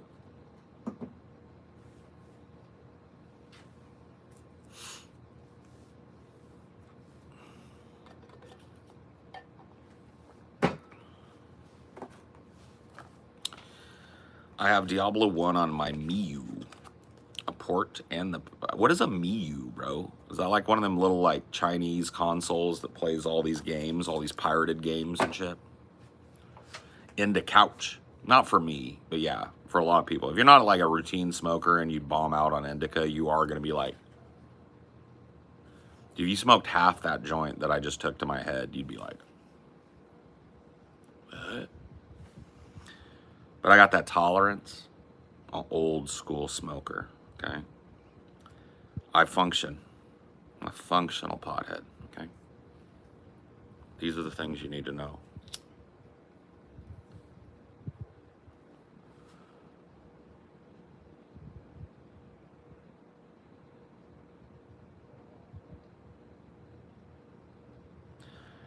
My tolerance is through the moon. I smoke like 5 blunts routinely.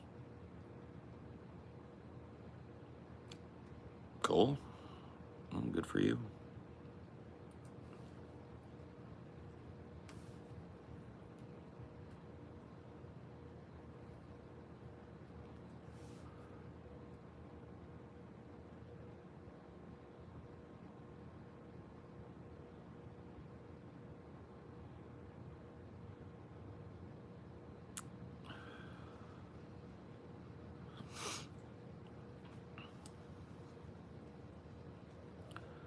I haven't smoked weed in months.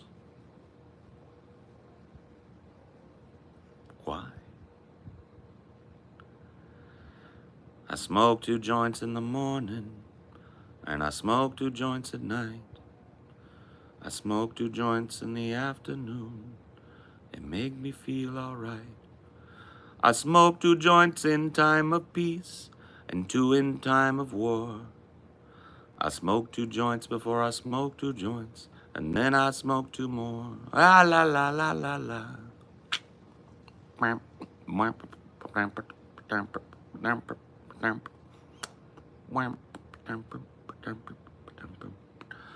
Sublime covering another band. I can't remember what other band, a Jamaican band, but yes.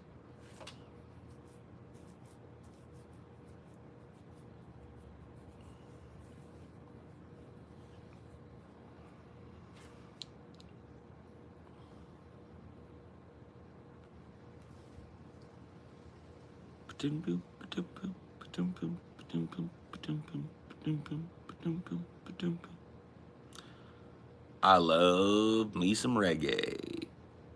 You do shrooms? Yes, sir. I've had well over 100 shroom trips in my life. I'm what you call a pilot of the psychedelia, okay? I'm a trained tripper.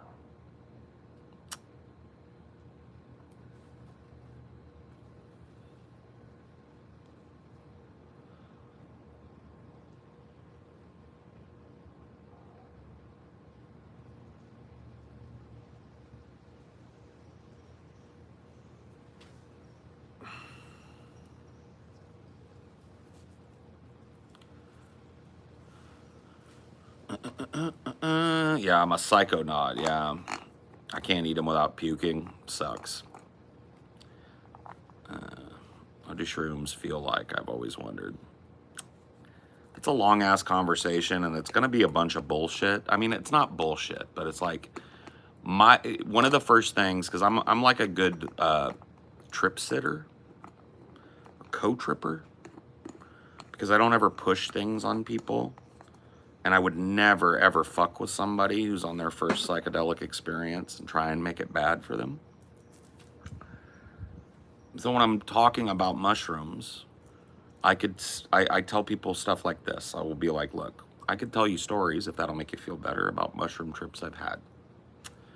But the truth of the matter is, that's not going to be relevant to you because your trip is your own. You're going to experience what you need to experience. I treat it, and a lot of people may, balk at this, but I treat it more like a sacrament. I never push it on anybody. It is of your own free will that you do this. The one thing I can promise you is that you're going to be fine. I will be here to help you if you feel bad, but you don't need to worry about feeling bad or good because the trip will happen as it needs to happen. And you will have a story at the end of it, and you will know the answer to what does mushroom tripping feel like, right? So listening to somebody else describe what the mushrooms feel like, I mean, it can be interesting for people, but you're not going to know till you know. And the only way to know is to do. And the only way to do is to do of your own free will and your own volition. If you get pressured into it, if you feel uncomfortable doing it, you're asking to hate psychedelics and have a badass fucking shitty trip. And I don't know why you do that to yourself, but it's not the way you do it. Like I said, dude, I'm a fucking grade A trip sitter. And you need a person like me or somebody you trust, and you need to be in a place that you feel safe in.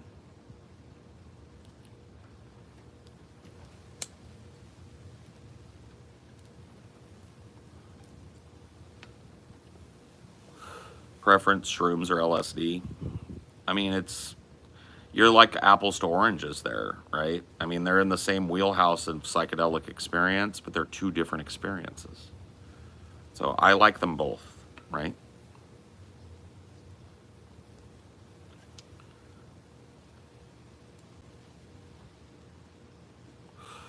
That's a lot of shroomage, yeah.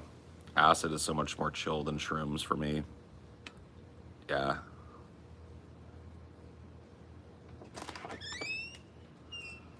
It isn't for me.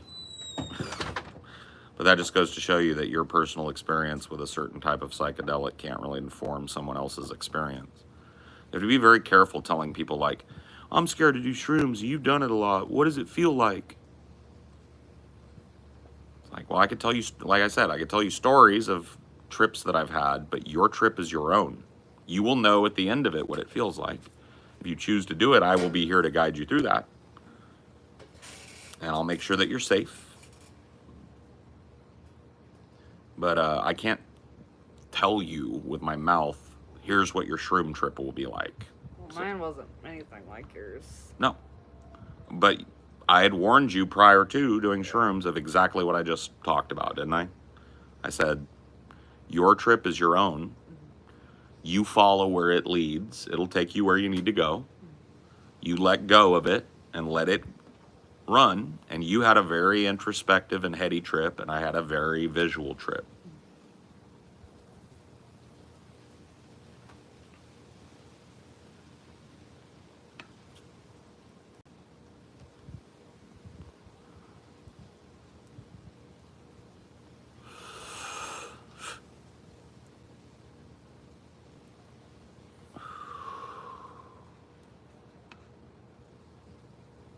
You get much like lasting profundity though. Yeah, I mean, you're not promised that. Lasting, like you took a pretty small dose. I mean, you took a trip dose.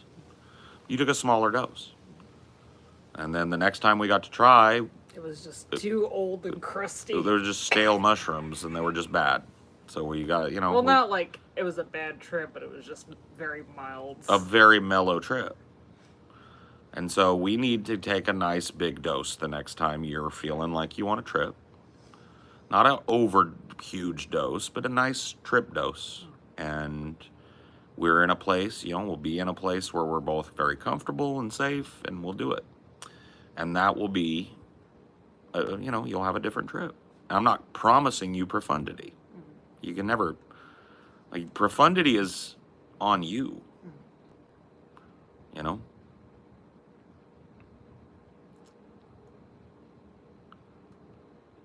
Do chocolate bars, yeah. If I can get my hands on some bars, maybe we'll do it that way. I don't know. Those have been real sketch lately. Like, there's been a lot of...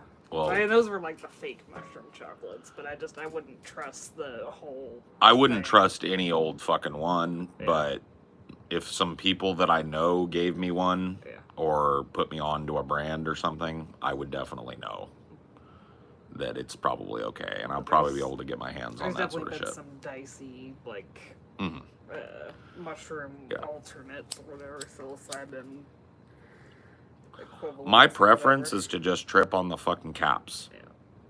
Just choke them down. And you know what you're taking, you know the size of what you're taking, you take them down, and you trip out.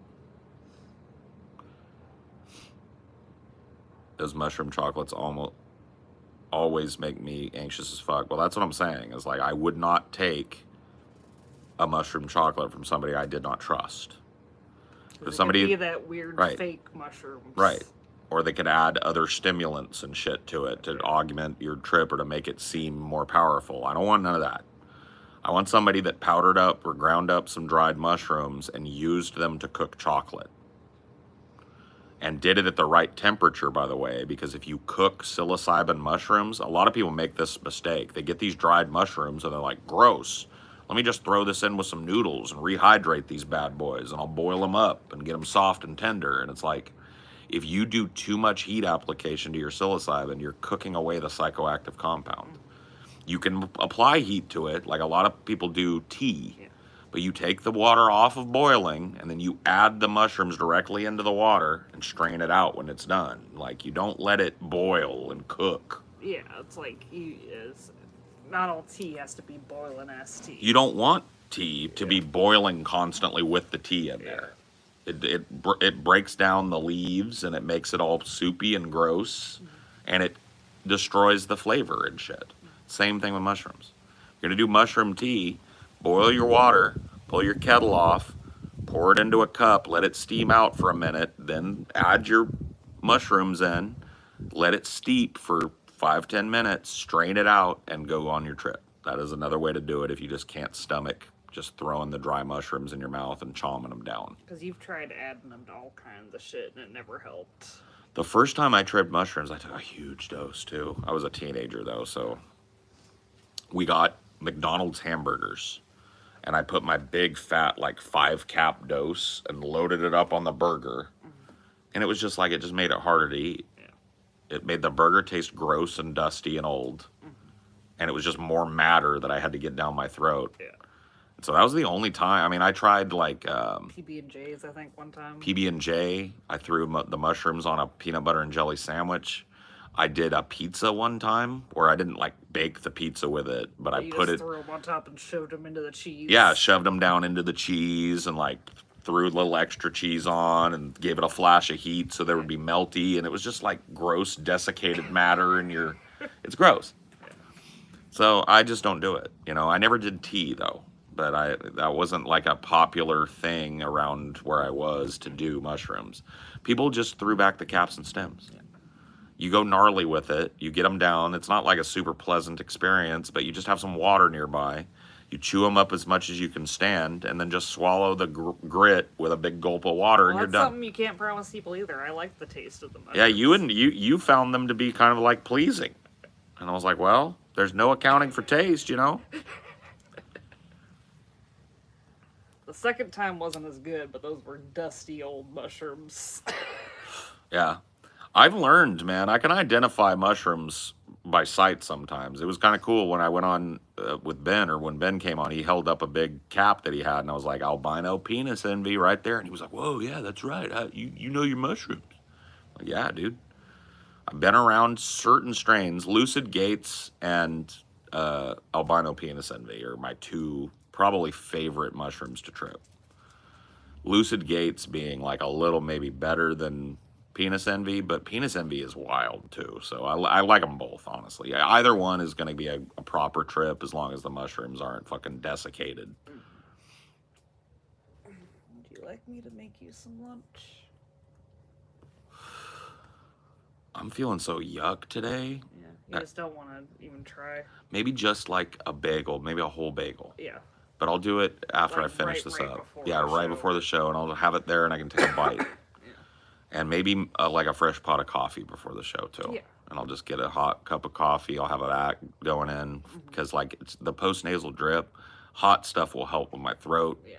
Or it could gust out that thermos we haven't used in forever. And fill Well, it up if with I'm tea. struggling, I want the coffee with the bagel. Yeah. But if I'm still struggling, I'll ask you to make me up a big thermos of tea. Yeah. Because it's been a while since I used that, and I am feeling like, I didn't tell you this. I got a text. Scotty's not feeling good, so he's not going to be on the show tonight. It's going to be me and TJ. Oh, so the goals are going to have to change. The stretch goals, because they were going to do the backseat gaming. And... Yeah, I didn't even think of that, so let me...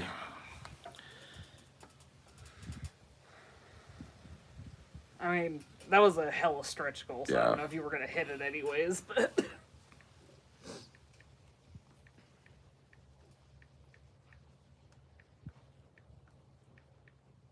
Let me see if there's any other goals that would be impossible without Scotty. I think that one is the only one. Yeah, because it was going to be Twink Death, Buggy, and Manatee. So yeah, you just can't do the backseat gaming. Cause...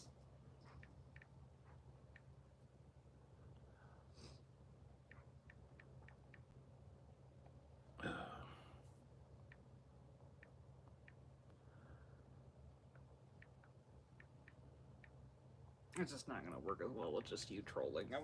Yeah.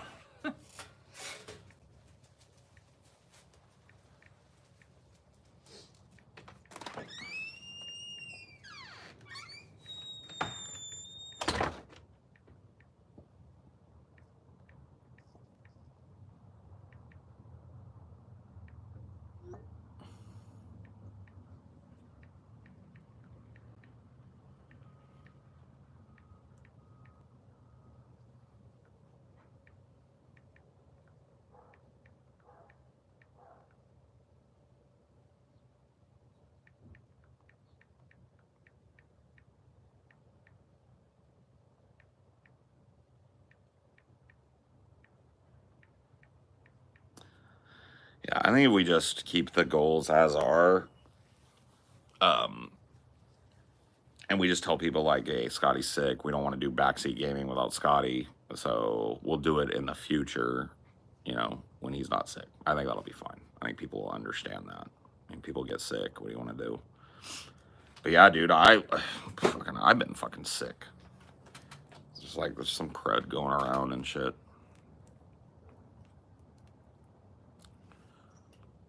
Oh, what's your favorite state? California.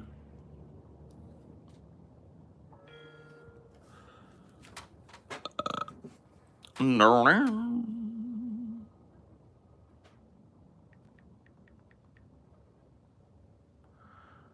moving the rollover to Tuesday. Oh. Okay, that makes sense too.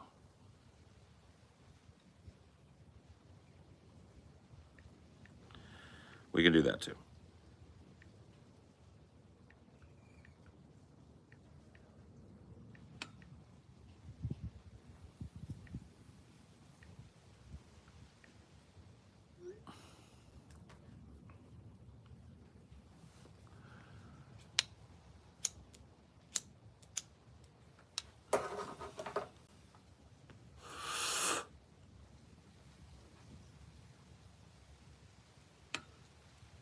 I'll let Amelia know when she comes out here that we're just pushing the rollover goals animals. In fact, I'm just gonna go catch her because she might be setting something up that'll need to be changed. Ugh.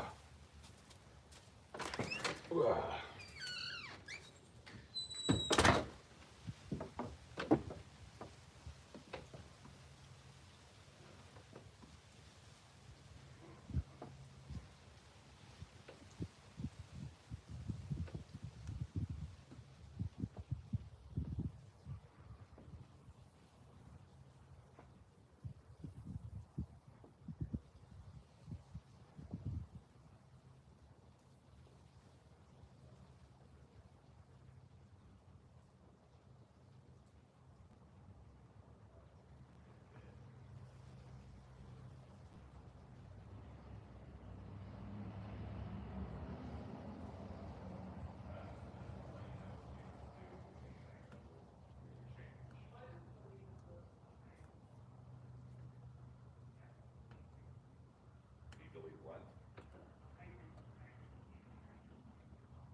Yeah, that's fine.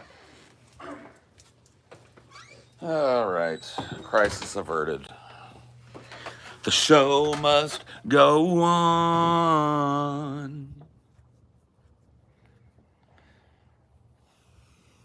Blue jay, scrub jay. Love that little gray cape. Yeah. But yeah, there were baby scrub jays back here the other day, little peepers.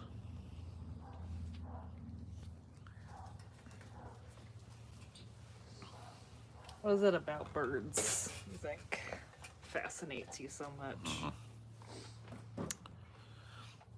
A bird in the sky, you know how I feel. Bird flying high, you know how I feel. I don't know. If anything, you're more interested in them pecking at the ground, and hopping around and shit. I mean, I just like, well, it's that. I mean, obviously, I remark on that part a lot, but I just love them. I think they're beautiful creatures. I love their presence and the life force kind of energy that they put off. I just love watching them.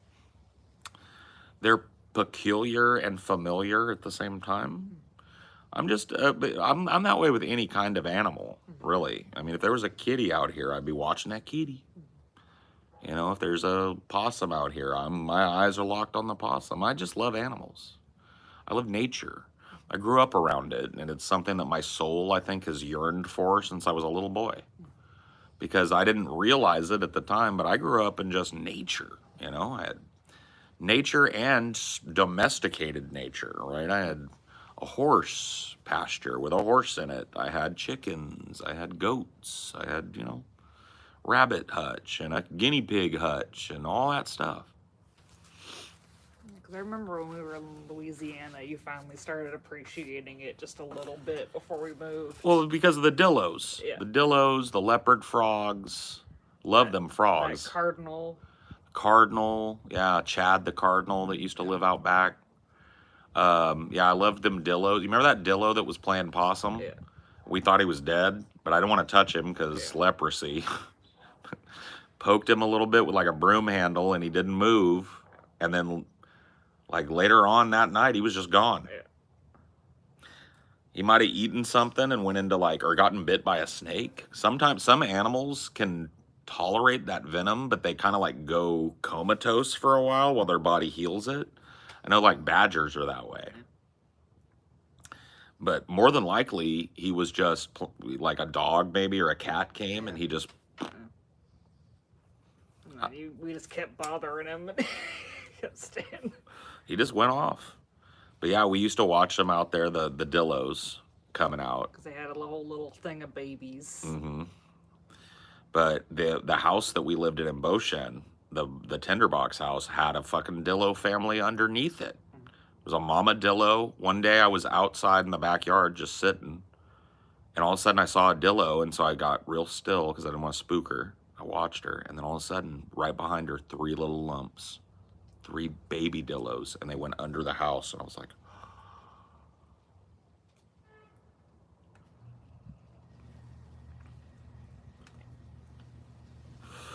The armadillos were fucking under their floor, and that was thumping. Dude, that's awesome. I love dillos, man. Dillos are great. I just love animals, man. When we lived, you know, closer to my hometown, when we first moved back to California, we were out in a place, that was in the foothills kind of area, out on the outskirts of town with a big piece of land, and there's a lot of wild animals. We had foxes. Little baby foxes doing the cutest shit, playing around. Yep. We had this huge murder of crows that would come and perch in our trees. We had coyotes. I mean, coyotes, I worry about my dog when I see a coyote, but if Dinor is secured, I'll sit and watch a coyote. They're fucking fascinating animals to look at. I just love I love wild animals. I do. I even love insects. Like, as long as they're not invasive or trying to bite on me or pester me, I'm all chill with insects, bro. I love a roly-poly. I love seeing a cockroach outside. I'm not like, ooh, a bug, creepy. I like June bugs. I like cicadas. I like inchworms and, caterpillars, butterflies, and moths. Just not crickets. Crickets can go fuck themselves. I like listening to them. I like it when they're around, but I just don't want them on me. Yeah. Crickets, grasshoppers, and locusts can go fuck themselves. Just stay away from me. It doesn't... Just stay out of your line of sight. Yeah. I don't want to look at you. But I like a dragonfly. Pretty much every goddamn bug. I like them. Except the deadly spiders. Well, the deadly spiders, I even like those. But you can't have them in your house. Yeah. You can't let them breed in there. You got to get rid of them. You got to kill them. So I don't tolerate those, but I like them. If I saw one out in the wild, I wouldn't go out of my way to kill it. Unless it was like maybe a hiking trail or something. No. No? Fuck that. That spider is not looking to pounce on somebody on a hiking trail. Maybe if she built her web across the trail and she was sitting in the middle of it, I might all right, lady, I get a stick and move her out. And get your web over here. I wouldn't kill her, though. Unless I had to. Same thing with snakes. Like, some people will just, chop the head off a snake with a shovel if they see it. It's like, how many times people will do that and it's not even a poisonous snake? It's like a king snake. Did I tell you about my dad's snake story? So, they were having this family member stay with them because she was sick. But she was, still kind of tottering around. And she hated snakes. So she's like, she told my dad, I'll pay you $1 or something for every snake you catch and show me. Mm-hmm. My dad just took the same snake and would just bang its head on something so it was knocked out and just brought the same snake to her over and over and over again. How would she let him take away the snake? Yeah. That's wild. So I was like, oh, the snake's dead. He just sold her the same knocked out snake. Yeah. Damn. Ever stumble on a banana spider? No. I've seen pictures of them. Coolest banana bug I ever saw, it wasn't really a bug, I guess it's more of a mollusk, was the banana slug. Those are indigenous to redwood forests in California. And they are beautiful. You will be shocked the first time you see them. They are so vibrant, technicolor yellow. With blacks, they look like something that shouldn't exist, like a Pokemon or something. And they're huge. They're like the size of a hot dog bun. Bright yellow. And they're just there in the forest, eating the decayed leaves and shit. Fucking amazing. But when I was a kid, it's like I didn't know that I was feeding my soul or whatever, or feeding my purpose or whatever it was. But it was like when I was a kid, I would just run around our property, and it was just unworked land. It was literally rolling foothill land. We had a pasture that we kept, our horse kept grazed back. So it, And the goats probably too. Well, the goats weren't in with her. Okay. She didn't like having any other animals because she was a workhorse that was probably kept in a bad way. She didn't really trust anybody but me and my mom and my dad and our friends, She was not beaten. She wasn't skittish in that way. She just was irascible with other animals. She didn't even like it when our little dog Mackenzie, because he was a road apple eater. Mackenzie was this little Chihuahua mix mutt we got, and he would love to eat horse turds, but only after they dried up. And then he would rehydrate them by sitting there and like chewing on them. And this little bastard, when he snuck in there, man, Sugar Baby hated it. You could tell it made her mad. He's like, this is me. This is Sugar Baby's land. Get the fuck out. She'd walk over to him and wicker at him and stuff, and he'd like run away like a little hyena, find another pile of turds, and she'd walk him around the place trying to get him to leave, threatening him.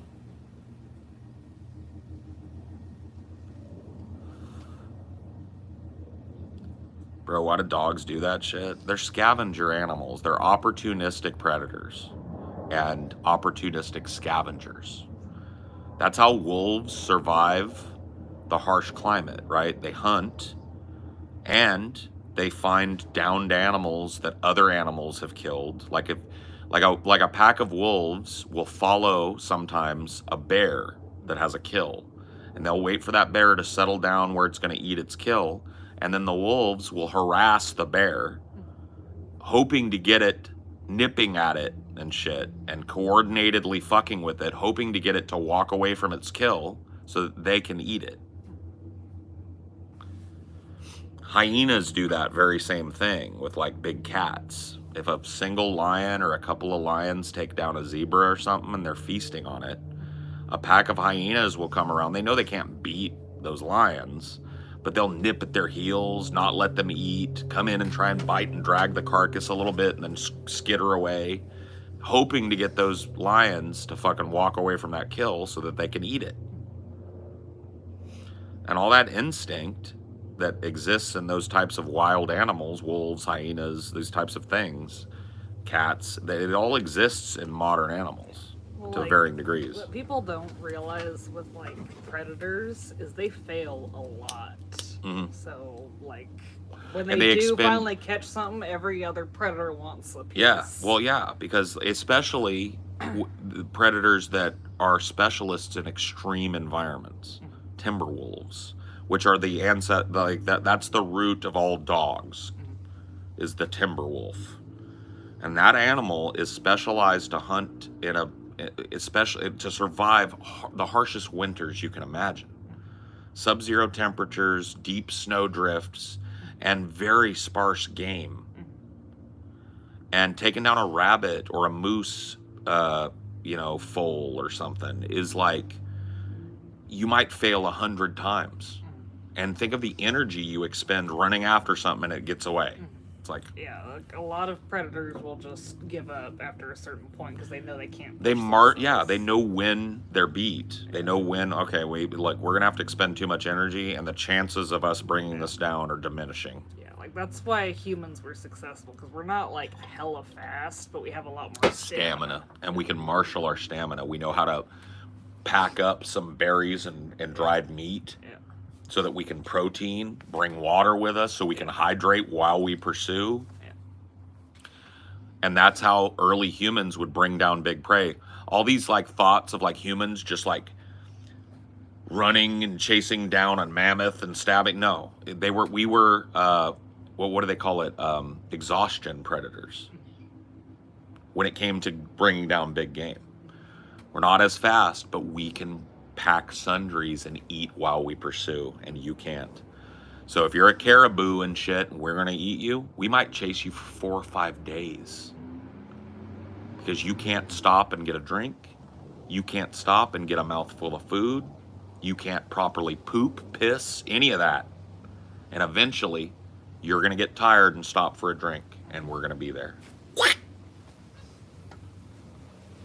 And then the whole tribe would benefit, but you wouldn't just like hang around and try and do that in the same area. You move, because the game moves. So like, we're talking about the hard scrabble life. Human beings lived a fucking rough existence for most of the time we've been on this planet. We really do not appreciate modern convenience to the level we should. because like when Amelia said, hunters or predators fail more than they succeed. Think about what that means for the human experience. Whole tribes starve because the hunters couldn't produce and the game moved out or was too clever. Like trapping was probably one of the first like real major advancements. Yep. Yep. You didn't have to just chase and chase and chase. Yep. Trapping, snaring, and it was an earlier development, so it's not like, but it's not, you're not going to be able to, with pre-Stone Age technology, make a trap that's any more, you're not going to be able to catch a big bear or a moose in a trap. And, you know, animals get out of it, too. Like, even people trying to do that today, you know, it's not, like, guaranteed you're going to trap something. You put a lot of effort, like, let's say you're trying to catch a big moose in, like, a tiger pit. So you're going to make a trap, cover it with leaves, and wait for a big animal to stumble in there, and it impales itself, right?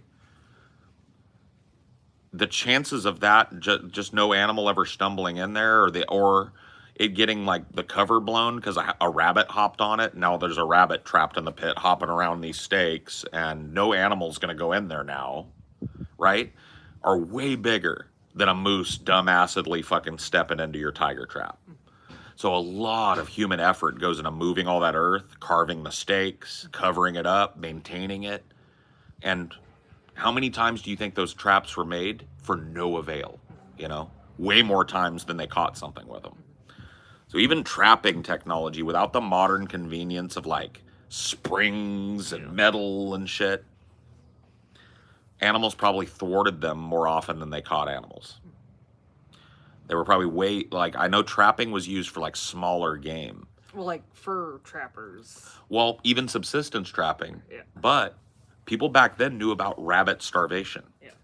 They knew that you can't just eat rabbits and squirrels. There's not enough fat on those animals to sustain the human body, and you'll just die.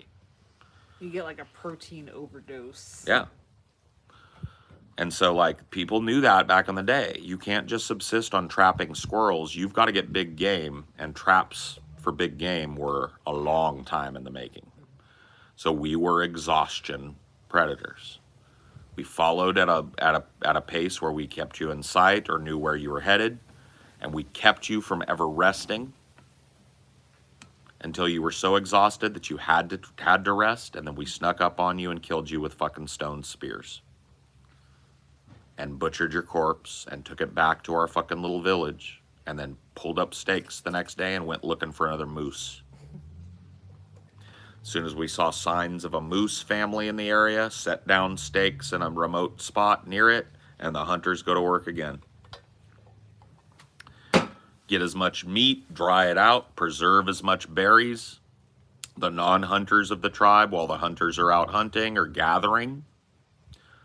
Protein, bugs, berries, fruits, nuts, wheat, barley, right? And then when an area has been fucking depleted of big game, you don't just sit and hope that you've got enough dried meat and nuts and berries. You pick up stakes and move to where the weather's better, because that's what the game does. Most big game doesn't stick around in the deep cold of winter. So you migrate with the seasons. You migrate with the herds of water buffalo or aurochs, right?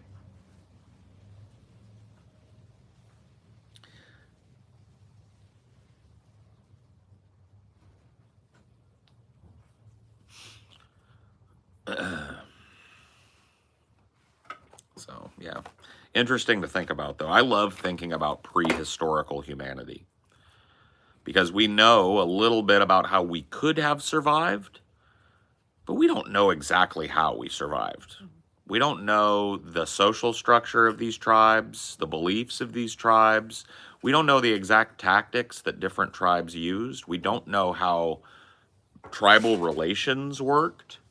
Well, there's like all these like structures that we can tell are super old, but the tools themselves that were making it didn't survive. One of the things that does survive from the pre-Stone Age and the early Stone Age are these reverent Madonna figurines of female forms. And there is thoughts that early human society may have been a matriarchy. Like it may have been a village elder woman who oversaw the village day to day and who made the decision of when we pick up. And so that the hunters, because you think about it, the men needed to be out hunting. How are you back home ruling everything when you're out? A woman was in charge. A lot of people think that anyway. Because some of the earliest artwork and religious iconography that we find from the Stone Age are these very obvious, boom, bada bing, female forms that are very filled out in a motherly way. Big breasts, big hips, usually headless, armless, and legless. Well, like that, like they suspect, like before mirrors were a thing, like women were molding it after themselves, but like you look down on yourself, it's going to be disproportionate. You're not going to have the head, right? And your limbs are going to be. And it's posited that it's a fertility thing, which makes sense. It's a big, bountiful woman with, you know, all of the female features. And yeah, a lot of people posit that it makes sense that there would be a village chief, a matriarch, that ultimately ran the village and kept it from collapsing while the hunters were away for weeks chasing a moose. Pretty interesting.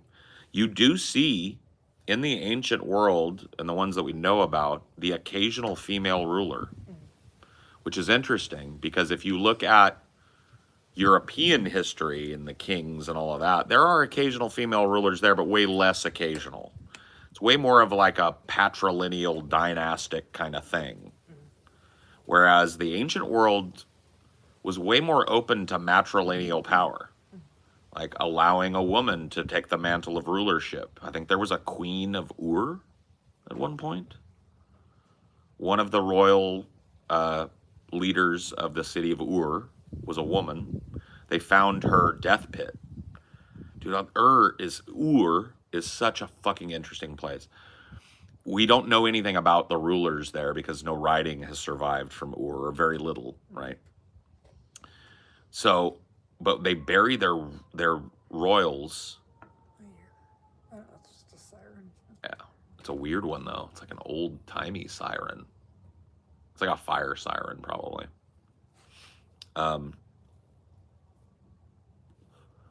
But yeah, no, they buried their kings and queens and head people deep. And there would be layers of dead. They would ritualistically kill a bunch of servants and layer those bodies with weapons and armor and material goods to protect the lowest part, which is where the king was, or the queen. And so they've unearthed several of these ancient kings and queens from Ur, but we know nothing about who they were. Nothing about how they ruled, nothing about anything about the observance and why they did this death pit thing. I think a lot of people posit it was to make it hard for grave robbers, right? A grave robber, if you make a tomb, they can just sneak in it.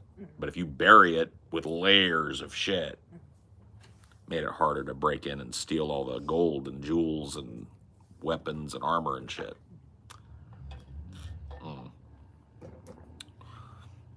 It's just super interesting to me. Yeah, I've read the Epic of Gilgamesh. It's really fucking interesting. The first human story. The first mythology and the first work of literary art that we know of.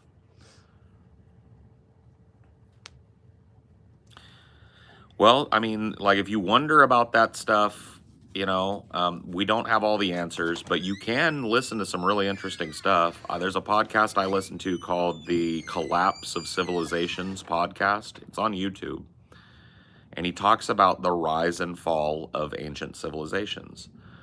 And with a focal point on what was it like to live in their world, and what was it like to be a citizen of that place at the end of their world.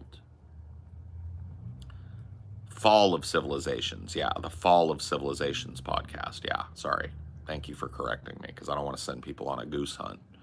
Fall of Civilizations podcast on YouTube. You can Google it. You'll find it. That is a fantastic, fantastic show, like podcast show, that you can just fall asleep to, man. And it is just interesting facts about ancient human history that will blow your mind.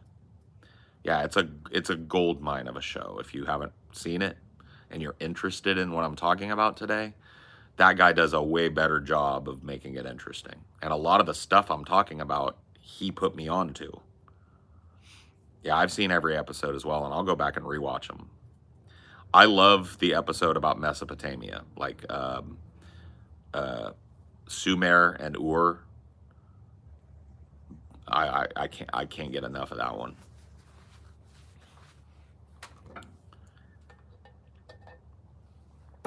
It's just so many amazing little tidbits of information, because all of the systems that were in place to allow us to understand the world, counting and mathematics and writing and contracts and all that stuff, they had to figure that shit out. And from what we can tell, human beings first figured that shit out in Mesopotamia, right between the Tigris and Euphrates River, the cradle of civilization there. They figured it out there. They had to figure out writing. They had to figure out how to deal with people that spoke different languages, and how to speak other people's languages, and how to farm, and how to irrigate farms properly, and what kind of water to use. Like, all of that shit had to be figured out to make a city possible. And all of that was figured out right there, as far as we can tell, in Mesopotamia. Modern day Iraq, basically, right? And yeah, dude, it's fucking fascinating what we know.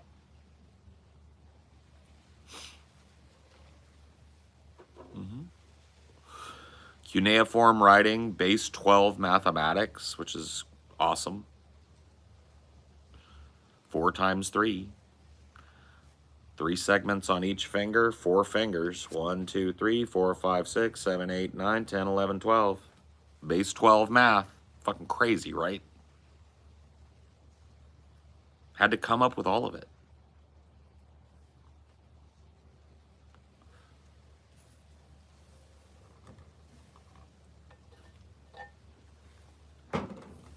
That's how people would tally up how much. That's how they counted on their fingers back in the day. You've got easily delineated 3 segments on each of your 4 normal fingers. Your thumb obviously doesn't count. 1, 2, 3, 4, 5, 6, 7, 8, 9, 10, 11, 12. Base 12 math. Wouldn't have happened without farming. It was needed because agriculture was the first commerce. The first true commerce that wasn't based on barter. So yeah, they had to figure it out when they figured out how to grow more food than the city could eat. That's why our hours are 60 minutes. Yep. That's why our time is told in base 12. Yep. Crazy, right? I think it might actually be base 6, because you reduce by the square, right? So it might be base 6 mathematic instead of base. We use base 10 mathematics, so I might be wrong about base 12. It's base 6, maybe? I'm not a math guy. I just know that they invented a different kind of mathematics that fathered base 10 mathematics, which is what we all use today and how we understand the universe from a numbers perspective. All invented there for the bare necessity of commerce, and commerce between cities and states and peoples. The need to make a dividend on the excess that your society was putting out. It's base 12? Okay. I was correct then.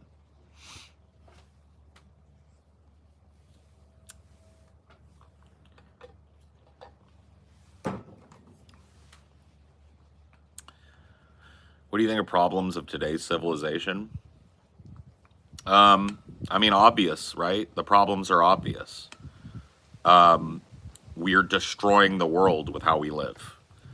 Conglomerating human beings into cities as large as they are is devastating the environment. So we are killing ourselves with our inability to intelligently and equitably allot the land that's available on this planet. We all pile into these dense piles of human beings. And look, I'm not shitting on everything about a city. Cities are, for better or for worse,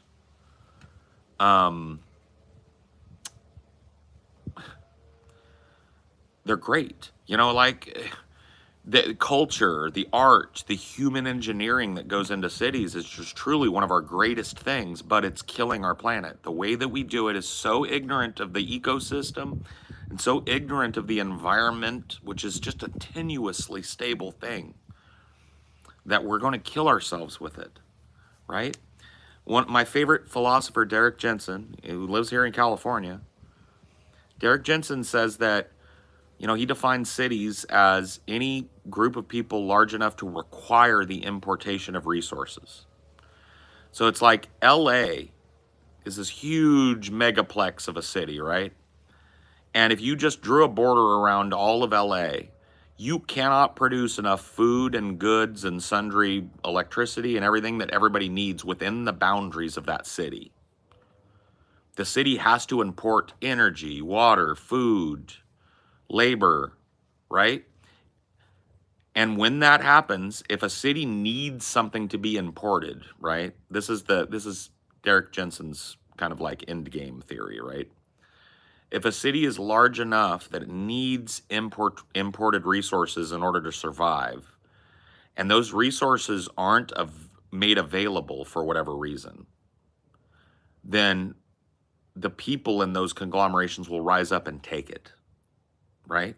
So his argument, and I agree with it to an extent. I would love to talk to Derek Jensen one day. But I agree with him to an extent.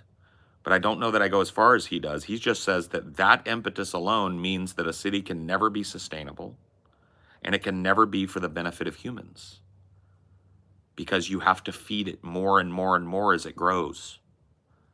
And if the people that are growing that just can't grow enough or decide they want more money for it or whatever happens, right?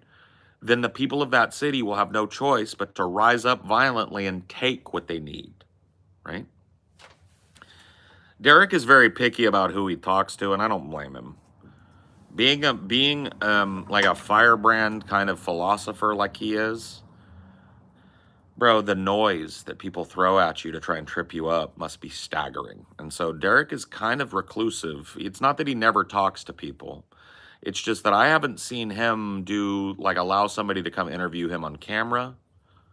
But I would love the opportunity to do that, just to pick his brain and let him carry the conversation wherever he wanted to take it, because my questions are subsumed by his answers. I just think he's a brilliant mind, you know. But I don't know that he would ever, you know, I've never reached out to him because I don't want to bother the fucking guy. But maybe I will someday, you know.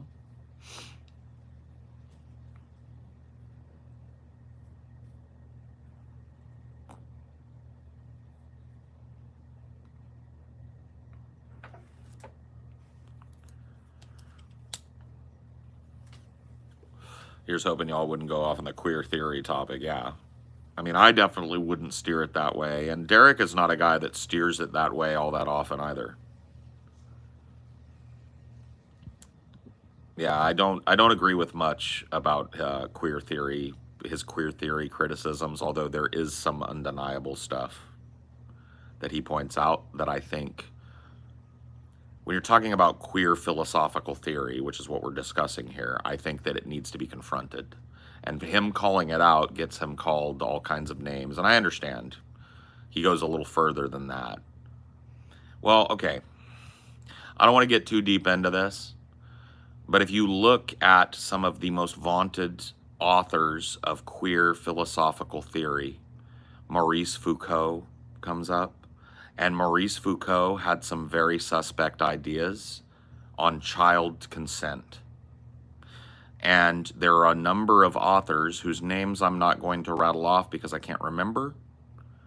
But if you look into them, you will find that as part of their philosophical theory, which are considered to be the basis of queer theory, when we're talking about queer philosophical theory, queer philosophy, there are a lot of very kind of like suspect positions about the age of consent and children. And I don't think that burying that is the right move for queer theorists. And when Derek Jensen calls queer theorists out and says, why did Foucault think it was cool to fuck children? They go, you're a TERF, you're a fucking Nazi, you're a scumbag, right? That's not the right answer. Or argue that literally every single group has pedos? Yeah, but not every arm of philosophy.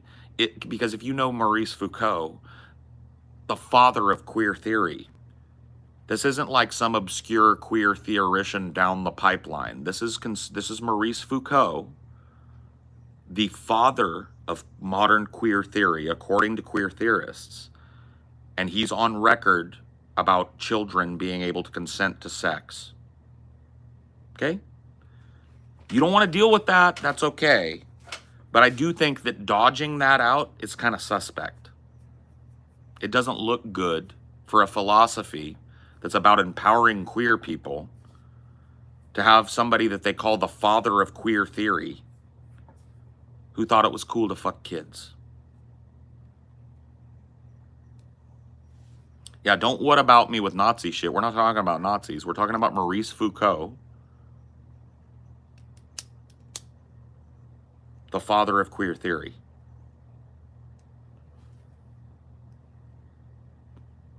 Foucault is Foucault or something like that. It's like the French spelling.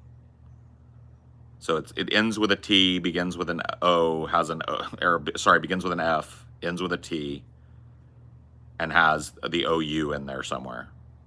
It's the French way, okay? It's not Fucao or whatever. It's I think it's Fucault. Fucault, I think is how you spell his last name. First name Maurice. Or, sorry, Michel Foucault. Sorry. I got Maurice and Michel mixed up. Michel Foucault. There you go.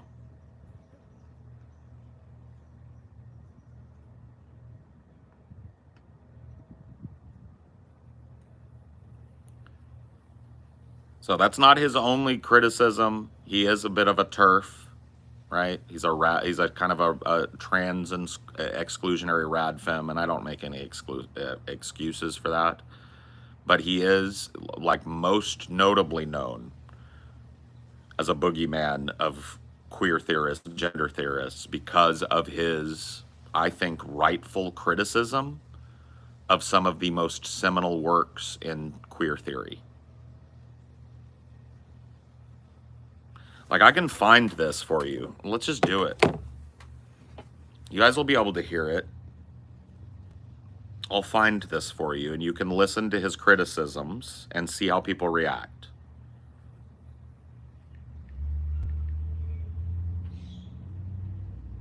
Derek Jensen. Queer theory. There is a long correlation between anarchism and pedophilia and support for pedophilia.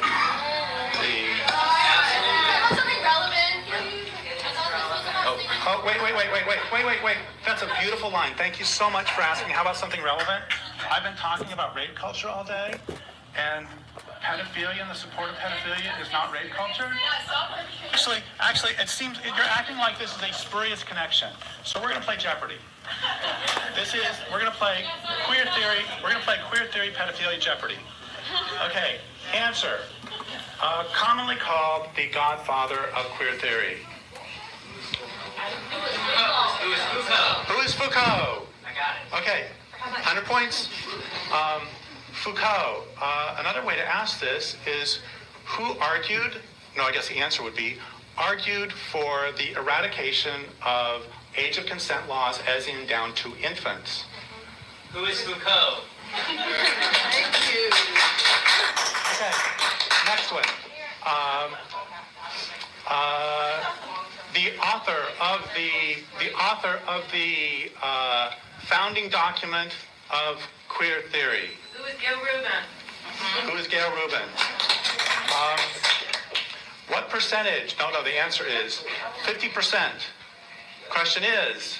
The amount in that article that was a defense of pedophilia, specifically, quote, boy lovers, so name punk boys. Oh.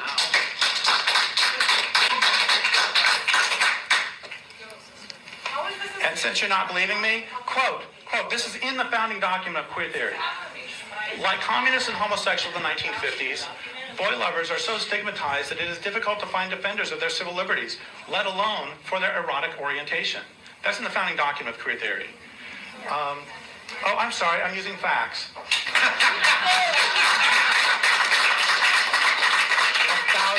thousand apologies. One must never let facts in the way. Oh, and she also compared, by the way, she compared pedophilia to a preference for spicy food. The thing is, I have never heard of anyone who has to have years of therapy because they ate hot and sour soup. Okay, so up to 200. Now it is pedophilia and queer theory for 300. That would be author of Macho Sluts. Author of Macho Sluts and Public Sex. Pat Califia. Derek Destin is an eco-fascist. Wait. What was it somebody said? Stay relevant. You don't fuck with Derek Jensen. Okay, let's talk about Pat Califia. Why don't you respond? Because I can't respond. Fucking transphobe. Okay, here's something from one of Pat Califia's books. You know, it's really interesting. It's really interesting that when I actually start talking about the relationship between queer theory and anarchism and pedophilia, that it becomes, they really want to shut me up now. Okay, so here's Pat Califia. You're a homophobe. Pat Califia. Oh, wait, just a second. I was accused of homophobia because I'm against pedophilia. Yes. Right. Who is it who actually makes the connections between that? Okay, here's something by Pat Califia. Pat Califia has written, any child old enough to decide whether or not she or he wants to eat spinach, play with trucks, or wear shoes is old enough to decide whether or not she wants to run around naked in the sun, masturbate, sit in someone's lap, or engage in sexual activity, by which she does not mean play doctor, she means with adults. She's very clear about that because she also says that pedophiles should be more and not less invested in children's lives. Okay, so we're at 300. 400 is the most famous queer theorist of today. Answer. No. Talking about old, dusty French guy.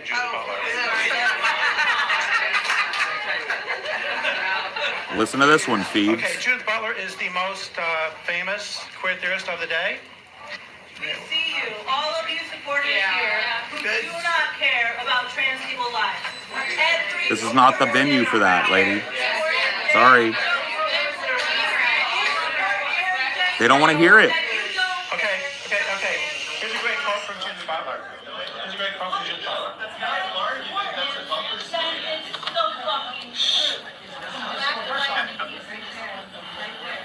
Are you supporting them? Okay, so Judith Butler wrote, so I keep adding this qualification. They don't want to hear it. When incest is so I keep adding this qualification. When incest is a violation, suggesting I think there may be occasions in which it's not. Why would I talk that way? See you. Well, I do think that there are probably forms of incest that are not necessarily traumatic, and which gain their traumatic character by virtue of the conscience of social stain that they produce. Yeah, that's Judith Butler. That's one of the queer heroes. Okay, now we have for 500 we have the last one in the queer theory and pedophilia. The answer is queer theorist who has spoken out strongly against pedophilia. Zero. Who is no one? Not a single one. Because the entire thing is based on transgressing. Yeah, I know. Dear fucking God. So that is the most controversial video about Derek Jensen's queer theory criticism. And I didn't hear a single refutation. He started with Foucault, who is not modern, and he ended with Judith Butler, who is, and found them making suspect statements about children and sex. And the people in the audience's reaction were to shout him down, try and shut him up, and call him a transphobe. That doesn't wash with me. Sorry. I think it would be very easy to go like, yeah, Foucault was wrong about that. Next. Yeah, Judith Butler is a little fucking odd on that, and I wouldn't say those things, and I don't endorse that part of her philosophy. Next. Right? But they don't. They don't. They go, fuck you. Shut up, you transphobe. That's what you would say? Well, that's not what that group of fucking students said. And this video is shown all over the left as a way to smear fucking Derek Jensen. You heard the person that was shouting him down call him an eco-fascist. To the laughs of the people in the room that were there to listen. So these are people who want to shut down your brain and don't want you talking about stuff. Because they don't know how to deal with it. So they just shout you down. They call you a tanky, a fash, a secret Republican, right? And all you're doing is talking fact. Where was he speaking? Let me see if the video shows. I don't know, honestly. I closed the app, so I'll have to go to my history real quick.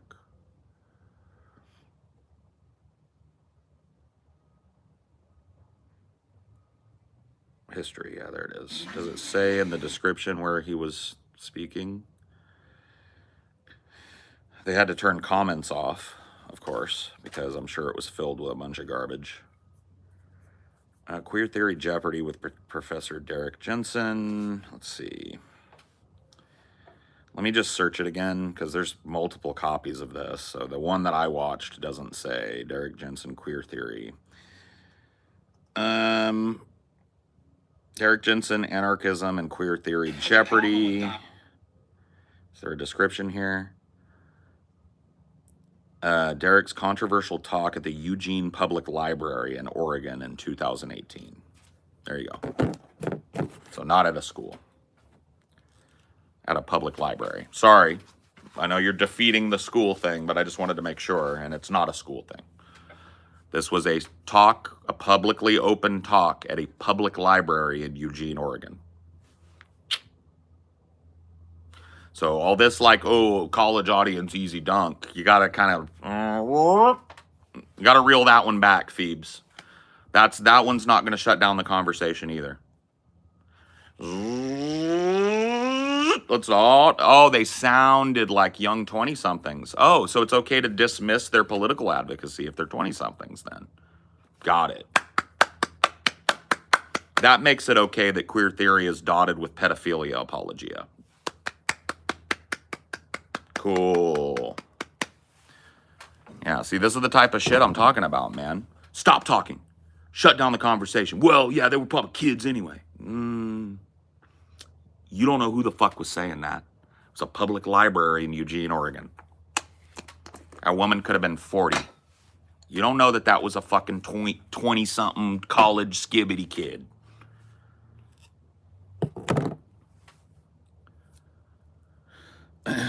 Oh my God. Eugene, Oregon has a college in it, guys. So it must be like, yeah, Fresno's got a state college in it, guys. So there must be nothing but teenagers here. Give me a fucking break. Give me a fucking break. Quit trying to make excuses about the venue. Tell me why queer theory makes excuses for incest and pedophilia. Go. All across the spectrum, by the way. You go to Foucault, you come forward. And it's boom, boom, boom, boom, boom. Defeat that. Don't bitch at me about where he was, who you presume was in the audience, because there's nothing but college kids in a giant place like Eugene. This is what I'm talking about. Don't make excuses Educate yourself and come up with an argument. Don't go like, oh, they're probably dumb kids. Oh, it's easy to get dunks in college. Oh, it wasn't at a college? Was it a public library that anybody could come to? Public event? Well, Eugene's got a lot of college kids in it, so it's probably just college. I mean, you know how that makes you look? Why aren't you talking about the quotes that he read out of queer theory's founding documents? Why are we talking about whether Eugene, Oregon is nothing but fucking 20-year-olds that don't know how to argue? Why are we like undermining the political advocacy of 20-year-olds now when it suits our argument? But if I was saying like, man, all these 20-year-olds saying vote for Kamala should shut up. What the fuck do they know? You'd be like, oh, fuck you, bitch. People who are 20 can make their own minds up, bitch. They're not children, blah. But it's okay to infantilize them to defeat this very uncomfortable argument, isn't it? Sorry, that just ain't the way it works. And I'm not just dunking on Phoebes here.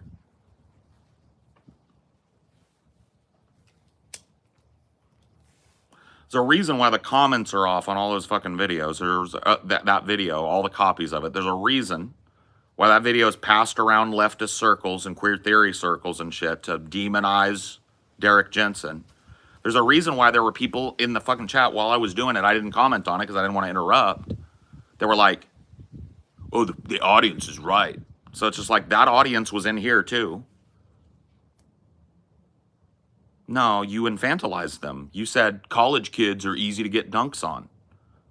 Implying college kids and their political advocacy and their philosophical advocacy, you know their minds. That's infantilizing, Phoebes. Don't walk it back now. Stick to your guns or abandon the argument. Just go type this, Phoebes. Shit, I was wrong. And we'll move on. Shit, I was wrong. You're right. I shouldn't say, well, it's just a bunch of college kids, so they don't know any shit anyway. I wouldn't take that argument in any other context, so I shouldn't make it in this context. Shit, I was wrong, Paul. It'll feel good. Because you're not going to have to retreat further and further into this corner. Good. Didn't it feel good? There you go. Now, if you feel a certain type of way about the clip I played, I would think you go back through that or go find that clip and look into each one of those authors. Verify the information, verify the context, and come back and let me know how you feel about it. That's called pacifying? Got it, Phoebes. Got it. Okay. Got to reel that one back in too, huh? You're really good at this.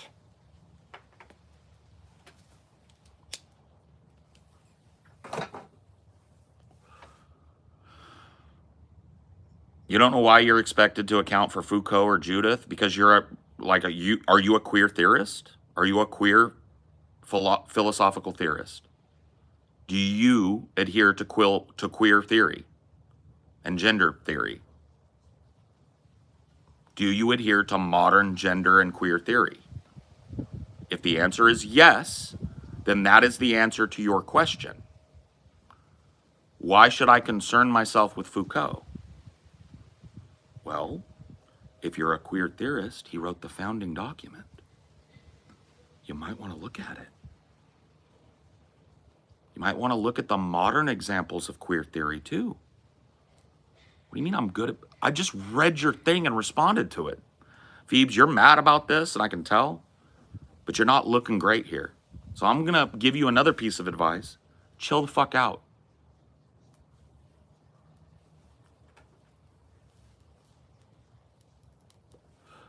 Doesn't explain why I need to defend his arguments.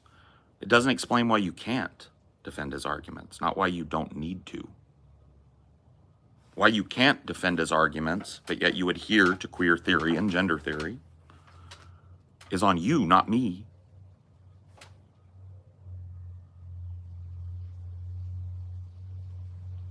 But that's the shit that gets Derek Jensen called a fucking transphobe everywhere. Called a fascist, called a fucking Nazi. You want to take that fucking tact? Go for it. It's up to you. How you feel about it is on you. But it's otherwise like you can't defeat it by casting aspersions on young people, then reeling it back when you find out it might not have been a young person after all, then reeling it back again, then saying, shit, Paul, I was wrong, then reeling it back again. Like your reel-in is not working. What would work is you going and reading some of these founding documents of the philosophy that you yourself with your own mouth claim to adhere to and come up with a fucking argument about it.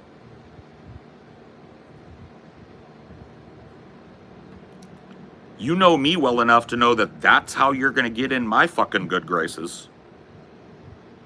Not by going like, well, Eugene has a little college kid. Eugene is just a kid, just a kid. They're just college kids. It's easy to get dunks on college kids. What?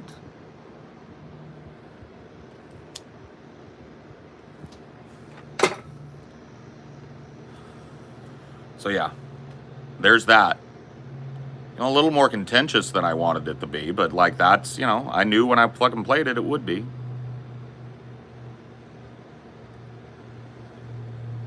I don't, you know, Jimmy Carter's presidency is kind of a tragedy.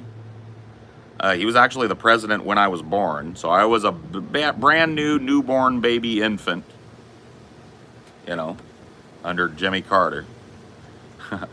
So I had a personal experience with the man, no. Jimmy Carter's presidency, the tragedy of it was his marginalization and some really politically unwise moves, and he was handed a huge crisis that dominated the news cycle for his entire presidency, the Iran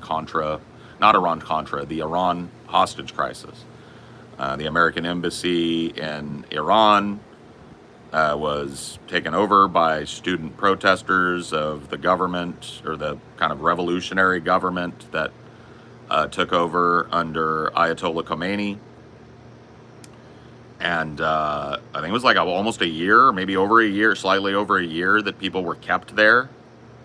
And Jimmy Carter just looked like a fool. There was an attempt to land a bunch of special forces guys in the desert so that they could sneak in and release these hostages and evacuate them. And there was a huge helicopter crash that killed a bunch of Marines before they were like even able to touch down out there. And that news of that got out and made Jimmy Carter's administration look inept and weak and bumbling and all that shit. Then Ronald Reagan actually broke American law. He committed treason during his election bid by making a deal with the government of Iran to hold the hostages and then until after the election, and then allow him to release the hostages. No fucking shit.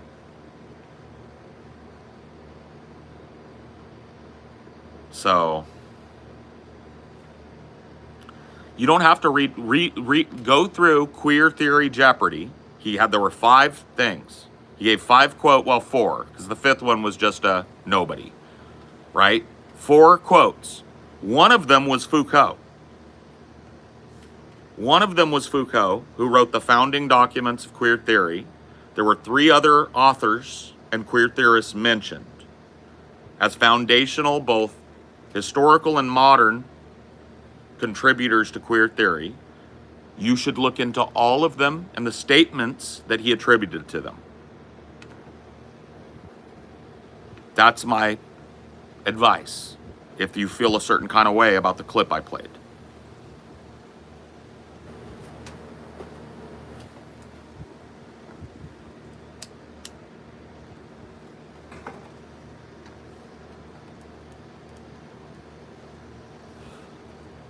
I didn't ask you to contextualize the arguments. I showed you a clip because you brought it up. You said his queer theory shit is retarded.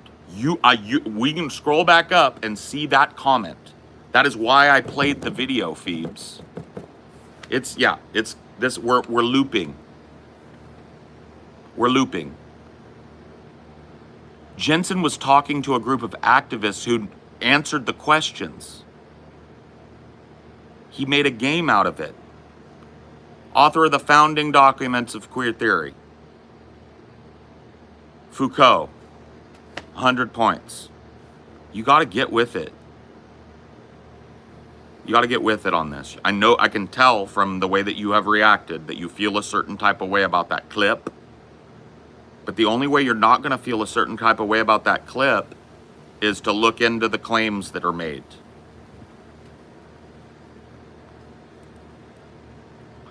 He brought them up because they are authors that are considered and widely cited in queer theory, philosophical writings and groups and musings. Okay? Does that clear up the confusion for you? He was giving a talk on troubling overlap between certain political ideologies and pedophilia. And somebody called him out for transphobia, and he didn't like that. So he decided to back up his claim.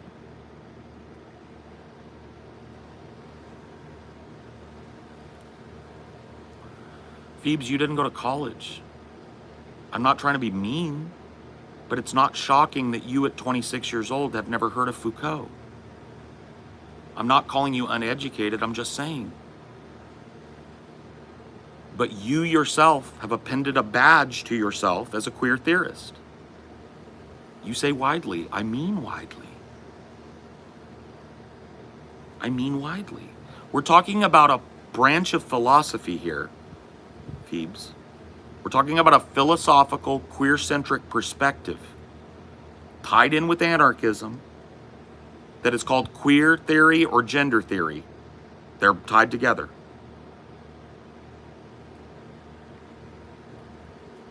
You don't have to go to college to learn this. You just have to look into it, Phoebes. I don't want to go any farther because I'm going to have to start insulting you. And that's mean. Your ignorance on Foucault does not mean that you shouldn't be accountable for what he says when you ascribe yourself to the theory of Foucault.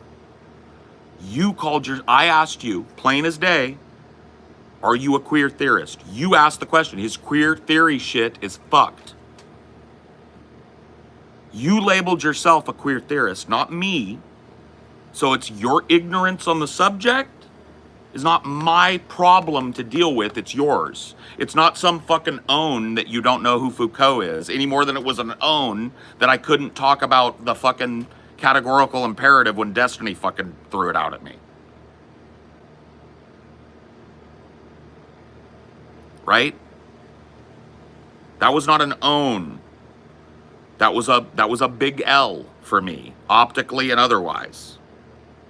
You invoked queer theory, you labeled yourself a queer theorist, and now you want me to fucking like bow down because you haven't read any queer theory? Oops. Don't just stop.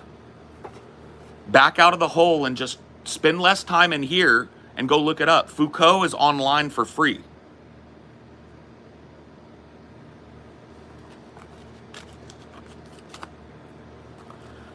No, when the fuck did I say that? When the fuck did you say, why should you be expected to understand Foucault? In my 26 years, I've heard the name, it's the first time I've heard the name Foucault. Butler I've heard of. Foucault was a new one on me. Let's scroll back. I'm literally not talking about you. I'm talking about Jensen expecting them to make arguments for Foucault when none of them brought him up. He brought him up. I'm talking about Jensen, not you. It bothers me when people expect someone to account for someone else's argument. I wouldn't ask you to contextualize some weird TJ quote. Why does he expect us to do that for Foucault or Butler? This is all your words, Phoebes. This is all your words, Phoebes. You need to stop. I'm just letting you know. You're getting way more leeway than you should. She can take it however she wants, but her counter argument is not going to fly with me if it's, I'm just ignorant of queer theory in general, after I labeled myself it and said Derek Jensen's takes on it were dog shit. You can't have it both ways, Phoebes.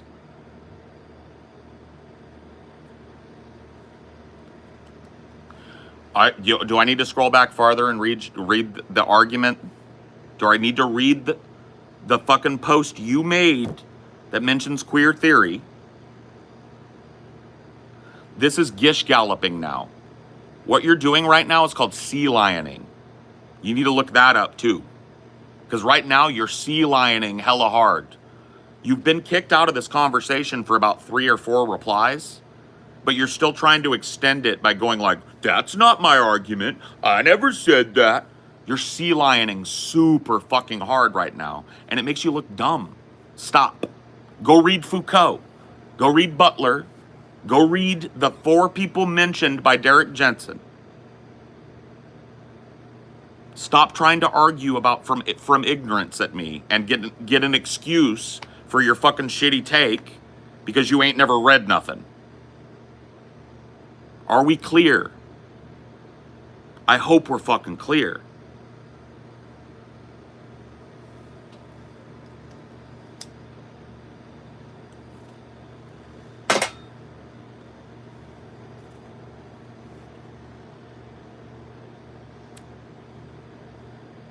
Don't tell me what to do, bitch.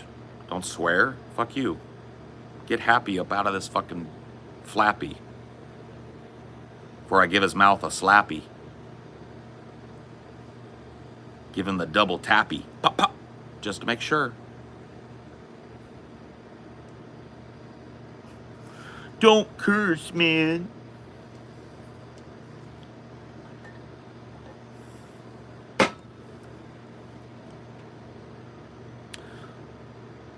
I like your style, dude, but do you have to use so many cuss words? The fuck you talking about, man?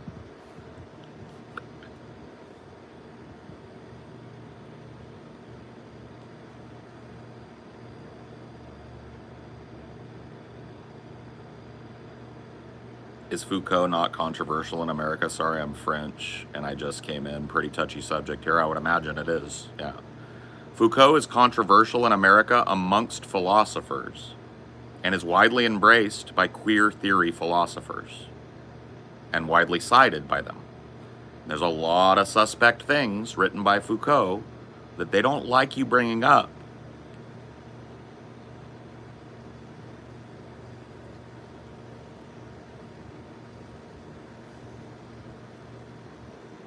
Does the advocacy of college students just not matter? These are the same people protesting and giving prescriptions for Israel-Palestine. No, I mean, I don't even want to press anymore, bro. I pressed hard enough.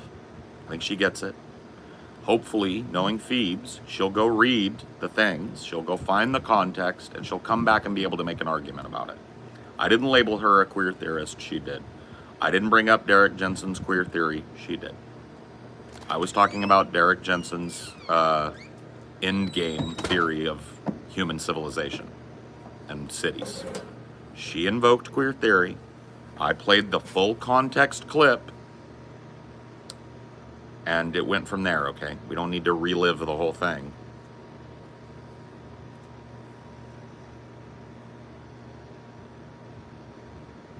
Start that pot of coffee for you. Thank you, baby doll. I'm gonna end this up here in about 10 minutes so I can get in there and get the lights going. And I'll throw your bagel in when you're Thank settled you. in there. Thank you. I am actually looking forward to the bagel today and the nice hot cup of coffee. It'll be nice. I think that'll help, and then I'll let you know about the tea. Yeah. I might ask for the big thermos of tea because it's, in fact, you don't gotta make it right when I go live, but if you just like wait 20 minutes and bring it in when it's ready, I'd be super happy with that. My voice is pretty okay today, but the post-nasal drip is crazy. Would you be okay with like burgers and tots tonight? Yeah, whatever you want. Yeah, whatever sounds good to you. We'll just We also do. got tortellini and salads. Oh, we could do that too. Yeah. Let's do that. Yeah. We haven't had that in a while, Yeah. and that's Probably easy, use right? up some salad stuff. Mhm. Yeah. We should, because we did good the last time. Yeah. We didn't have to get rid of much. Yeah. So yeah, let's have a nice garden salad and some tortellini. And if you'll do the red sauce for me, you can put whatever sauce for you. And you know me, light. You don't have to use much. Yeah. 'Cause I don't like a lot of sauce. I got my pesto in there for my Yeah. thing. Yeah. That's the winner right there. Because that's easy and we haven't had it in a while. Yeah. I like that. And then we'll do burgers for lunch, maybe? tomorrow or something. Oh well, no, tomorrow Yeah, maybe. we're. It depending on how you feel. I feel like I'm probably just gonna suck it up and go. Okay. I won't be all touchy feely in case I'm like still got a cold, Yeah. but I've been sick for a few days, and you know, I feel like they're around. Mom is around at that church. There's a billion kids and a billion families. She's Yeah. you know, I'm not gonna introduce her to nothing. You're not gonna be the straw. I'm not going gonna to be patient zero. back. Yeah. So I have a feeling I'll feel better tomorrow. If I feel worse tomorrow, we'll call it off, but I'll be okay. I'm not planning on going super hard. I just want to go over there, hang out for a couple hours. Yeah, maybe just don't swim if you're all Yeah. like stuffed. If I'm all stuffed, I don't want to fuck with my ears either. Yeah. Dude, you got me those earplugs though. So if I do, we need to make sure we bring those. Because if I do swim, I will put those in. Because getting my ears are better now, but they were fucked for a minute after I swam the last time. So I'm gonna have to get. There's a couple of companies that make these molded ones, where you they make a mold of your inner ear. They send home like a thing that you put your ear in and press it deep into your ear, and then you send them that, and they'll send you like one that fits your ear shape and makes a good seal. Because when we move, my plan is to be off in that ocean water a lot. Like I want to start a routine once we're settled over there of me and maybe even D if he wants to come. You don't have to come, but I would love if you did too. But I want to go down there and walk the beach, get my feet wet, maybe even wade out there, you know, especially in the summer when it's doable. It's going to be ice cold year round, but... And, you know, if I can get myself in that routine, then I want to start spending some money on it. I want to get the wetsuit so that I can go out deeper and stay longer. I want to get... I think it would be so fun to get a 2-person kayak for me and you. Because, yeah, you don't want to do it out in but some of those, like, little sounds and stuff are so calm and peaceful, and there's, like, the river that dumps right there.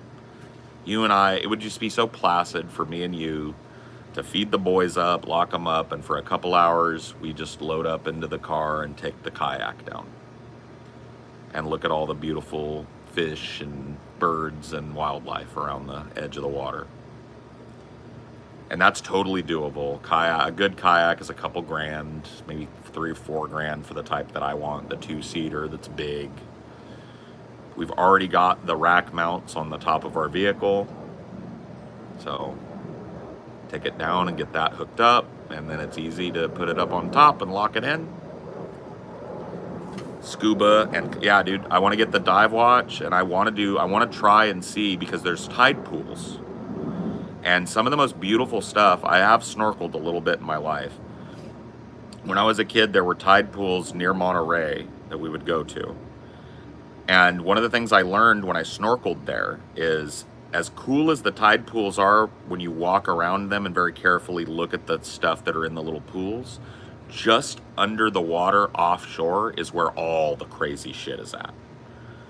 And you just snorkel out about 10 feet beyond the tide pools and have your mask on and a light and your flippers and your fins and a snorkel, and you will see the craziest fish, most beautiful, like, rocks and anemones with their, you know, waving in the water. You have to be careful. Like, you got to be very careful, because if you do it at the wrong time and you get pushed by a big wave you didn't see coming, you go up against all that jagged rock. You don't want that.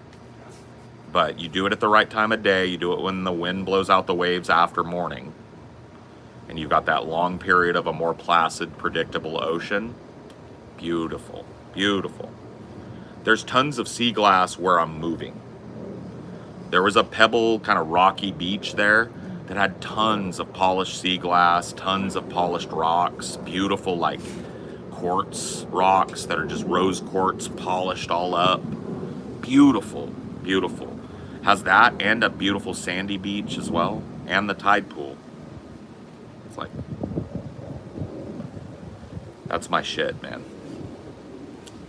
I've even, like, thought about other little things that would be fun to get, you know? Like, they make those little underwater drones. So if I got, like, a kayak, I could paddle out a little deep if the seas were a little rougher and I didn't want to be cold.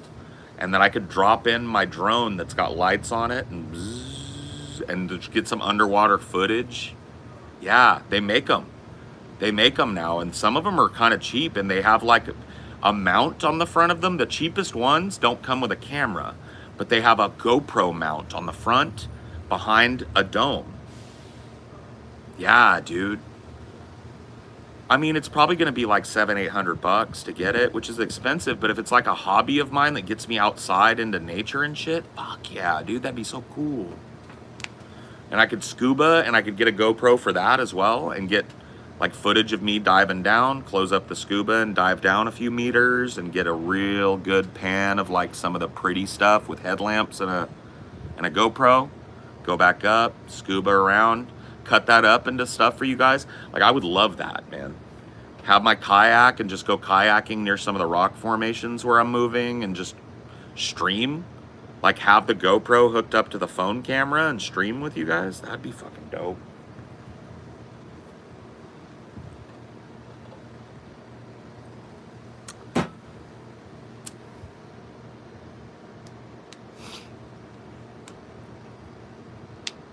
Yeah, Jensen's philosophy hinders space exploration and pretty much technological advancement as it exists. He's a rewilder of a sort. He believes that human beings should massively and of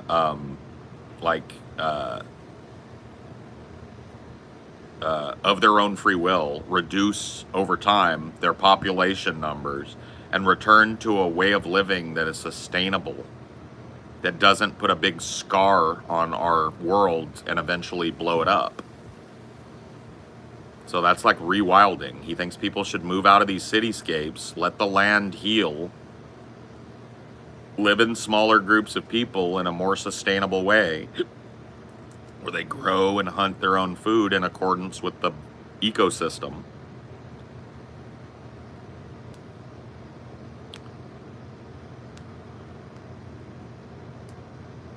Yeah, no, I mean, I have fun with it too, Phoebes. It's just like that style of argumentation gets to me. It's very gaslighty, it's very sea lion. You need to look up that term.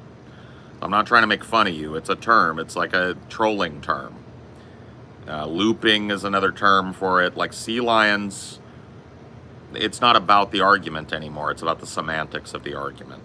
And always saying, that's not my argument. That's not what I said, and trying to recontextualize. It's a reeling in and reeling out argument style that's meant to extend a conversation that's reached its logical conclusion.